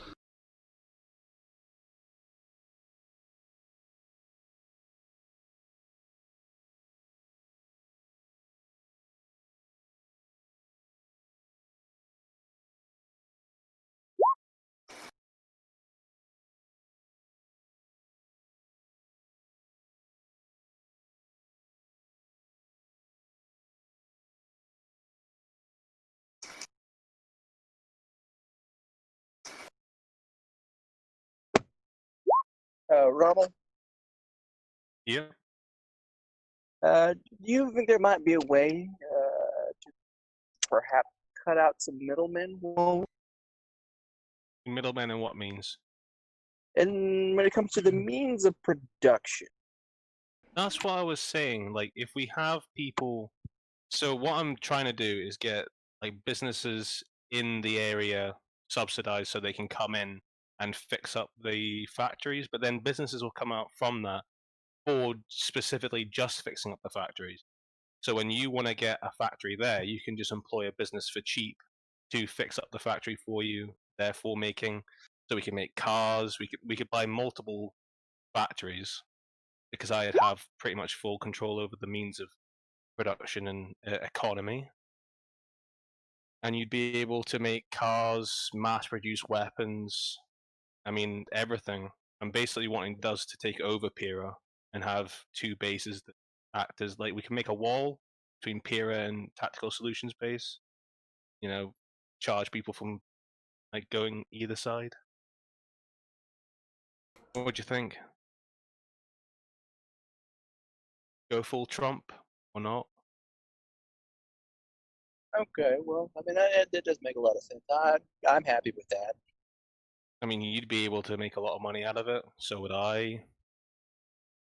You can cut out Ferrarium.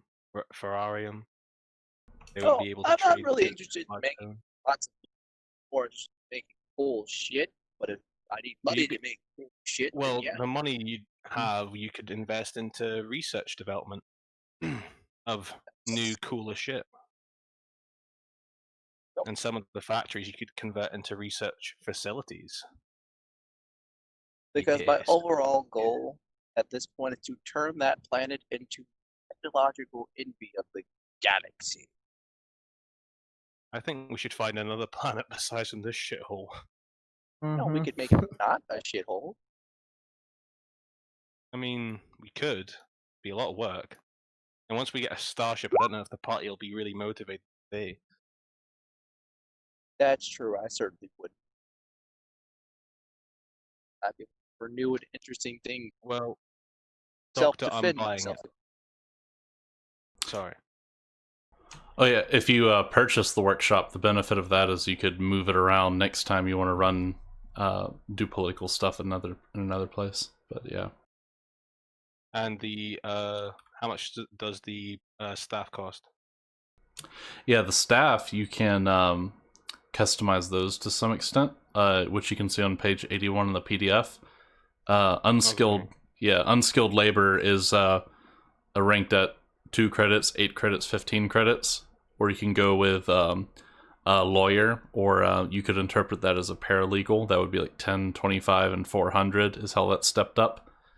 And generally, skill-wise, you can think of that as +0, +1, +2 when it comes to their roles. So it'd be like 2d6 plus that bonus.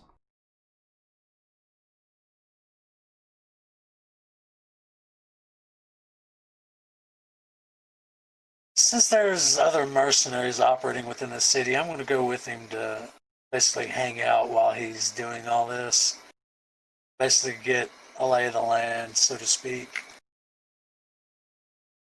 Mercenaries being mercenaries, they're going to hang out around the bars during their off time, so I want to mingle with them. Yeah. Which page did you say that was on? 81 of the PDF. Yeah, no problem. So Simo is in Pyra as well. Yeah. Hmm. How many people do I need that would efficiently run like a good campaign? Yeah, let me Decent think. Because I'm also trying to think of how this would be affected by the technology of the time, because almost all of this stuff would probably be automated. So I imagine you could probably hire... Yeah, you could probably hire like 2 unskilled laborers, a lawyer, and a technician, and that could probably be like a good backbone. And then like everyone else could be volunteers. Okay. So like just stupid. Yeah, the kinds of people who So volunteer for so what- political campaigns. Yeah. So what's the position you're running for? Like I don't mayor know what or the I don't know what the in 50 days what it is. Like, is it mayor? Is it district? Is it what is? Yeah, I still have to draft up the dossier for Pyrrha, but Pyrrha has a governor and a judge position that are available within 55 days. I'll go for the governor position. I'm gonna hire level. What do you say? Level 1 was 10, like 30, and then 100. Like level 2, 30 and per day. I think I'm gonna go for first level, I guess, programmer, first level artist, and 2 lawyers. All right. Make a website.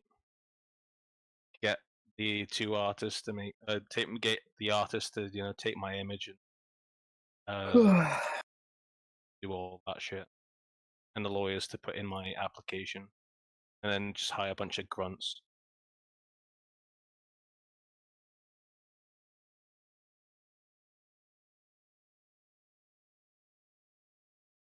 $43 per day.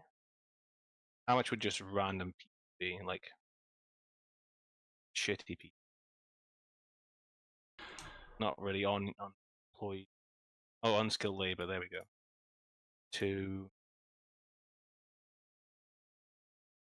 53 per day. That sound good for like low level artist, programmer, 2 lawyers, and 5 skilled. Yep, that sounds good. I'm writing this down on my notes as well. You guys think that'll be good? Good enough? Yeah. Should be.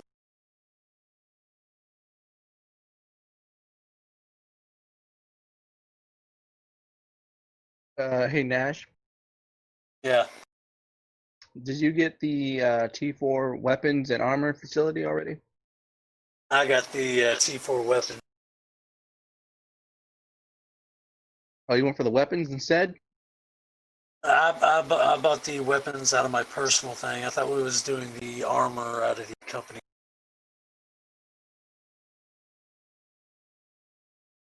Okay. Well, I'm gonna go ahead and post in chat that I'm buying the Do you guys want me to get the ICU or the med bay? I'd say just go with the med bay for now because we don't really have the population that would need a full-on. I'd say med bay as well. Yeah, we don't really have the size to support ICU. Okay. Well, I will build. I'll just use my personal funds to buy just a T4 medical bay then.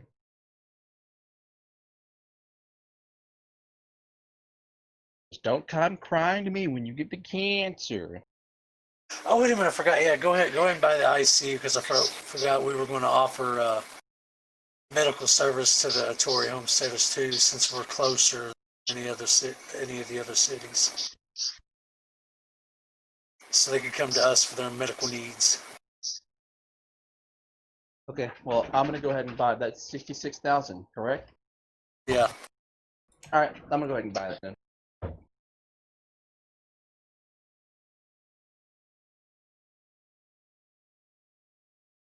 Guys, I have to go.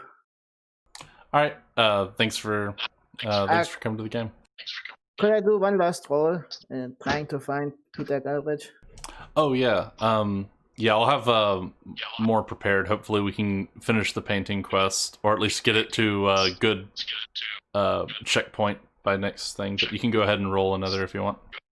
Was it Connect plus Charisma or? Yep, Connect plus Charisma.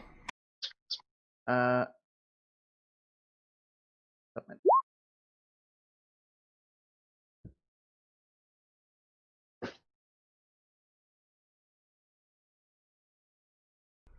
All right. Yeah, so I think you've been in Fariam a couple of days at this point, and you do have an idea of where you know where Peter Galbraith's estate is, and I'll go ahead and put that in my notes for next session. Okay. All right, then I guess I'm going to bed. Good night, everyone. All right, good night. Good night.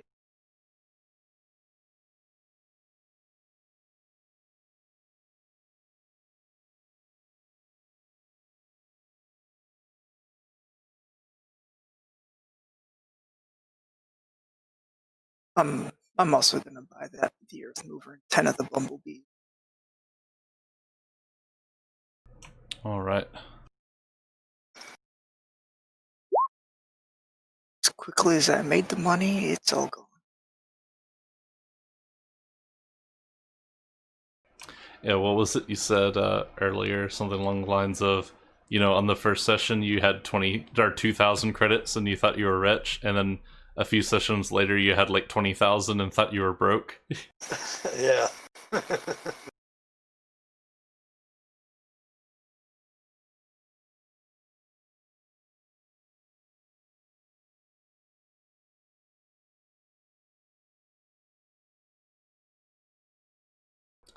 Yeah, the ICU is pretty good. That's I'm not even sure exactly where I'd count that. I'd probably count it as a starship with an extended med bay. But it gives you a huge healing bonus, and even the normal med bay pretty much makes it impossible for you to die from radiation exposure. Just to give you an idea of the medical tech you're working with, so that's pretty good.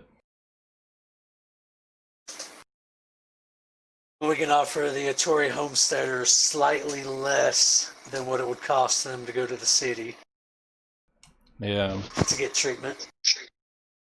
Yep, that's the idea. So they get a discount and it's closer, so that would encourage them to come to us.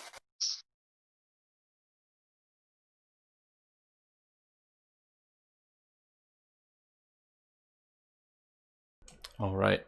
Yeah, I think I might call it for tonight as well. But before next session, I think what I'll focus on is I'll have simple political dossiers for the cities out here, and more focused around Pira, if that's where you're wanting to put most of your attention for the next few sessions, Aloysia. Yeah, that's what I want to do. I was either gonna go to Terrarium and help help Michael, or do that. So I'll just do that now. All right, cool. Are we gonna get a XP for this session? I'm trying to think. You guys got XP for the relay from last session. Was there anything else you guys did this session that I'm forgetting about? Well, One of my goals was to upgrade my rifle, and I did that. and my goal was to upgrade Nash's fucking sniper rifle, and I did that. Nice. Yeah, you guys can put down 1 XP. That's pretty nice, straightforward, bite-sized XP.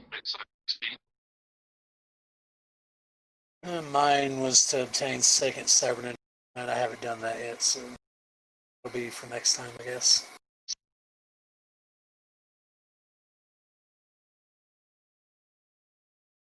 And then I think my secondary goal was to acquire proper facilities, so I think we've done that. Yeah, the facilities are as good as installed. Yeah, that'd probably be worth 1 XP. I'm trying to think.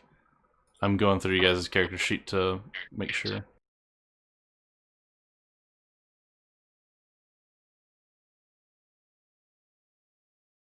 What day are we leaving off on? Did my railgun get here? Yeah, your railgun has been here for a few days, so you can have that. Oh, you had a goal for that too, didn't you? I had to outfit the helicopter with weapons. Yep. Yeah, that would probably be worth 1 XP. Killing someone in the helicopter would probably be worth at least 2, depending on who you kill with it. Just because that would be a more involved process, I think. Should I delete the goals that I've...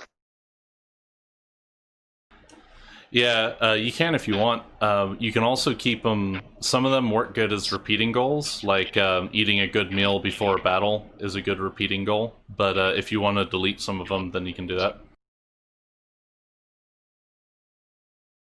It's mostly to sort of guide character progression, I think, in roleplay.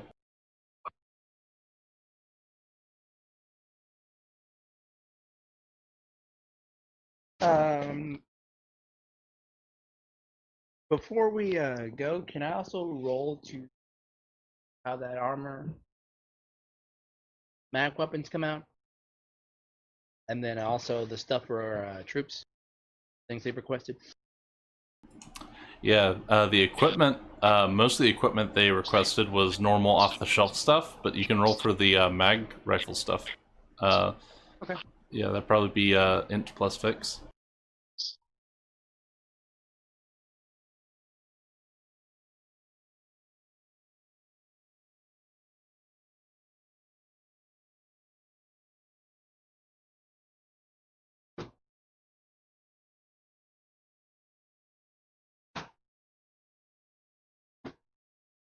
How long did you say it would take to integrate yourself into a local group? Like into a city? Yeah, I guess it would probably depend on the role. It'd probably be a minimum of 1 day. Reasonably, you could expect to have it done in a week, even if you're not terribly good at it. In your case, you're hooking up with mercenaries, so the bar of charisma isn't super high, so you could probably do it in a few days. Alright. So this would be a connect. Yep, connect plus charisma, probably.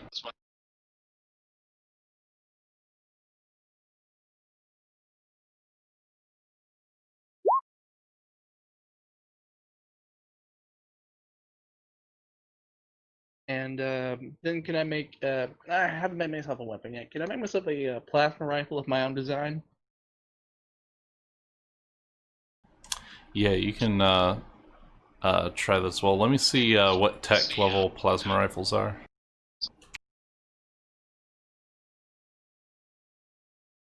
They're tech level 4 plasma projectors. Yep.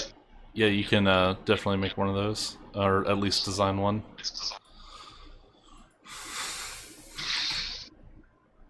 They're awful short range though.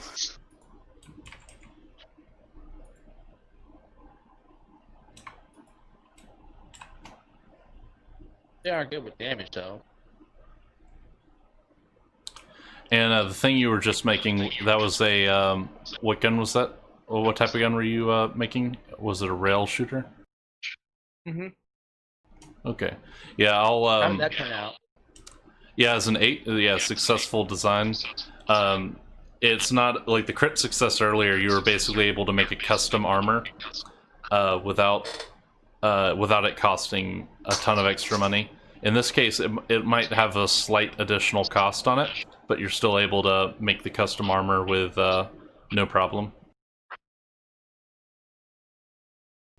So, you know, for example, you would be able to do that trade-off we were talking about earlier, where you can take like -1 to one stat and pluses to another stat.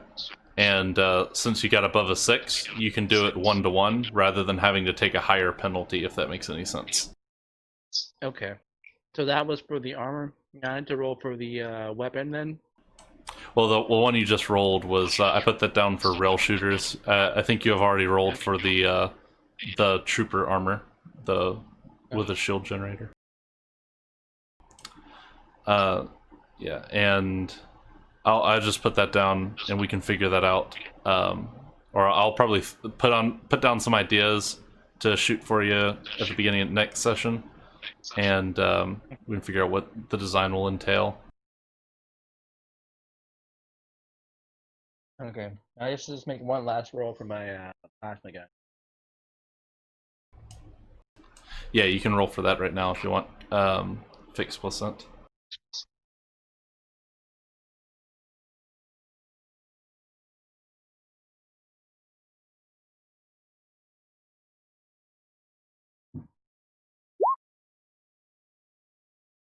Oh, another 8.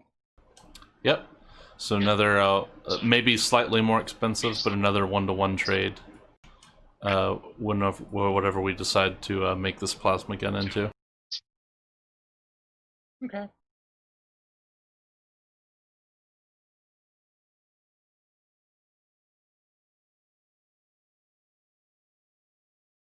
I guess I'm done. Just perhaps subtract the cost of the ICU from my thing.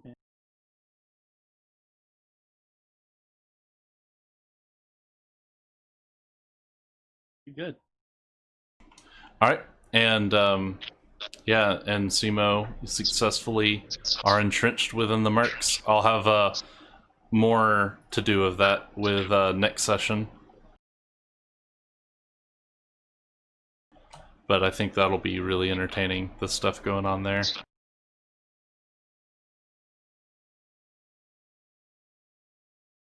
Oh, most definitely.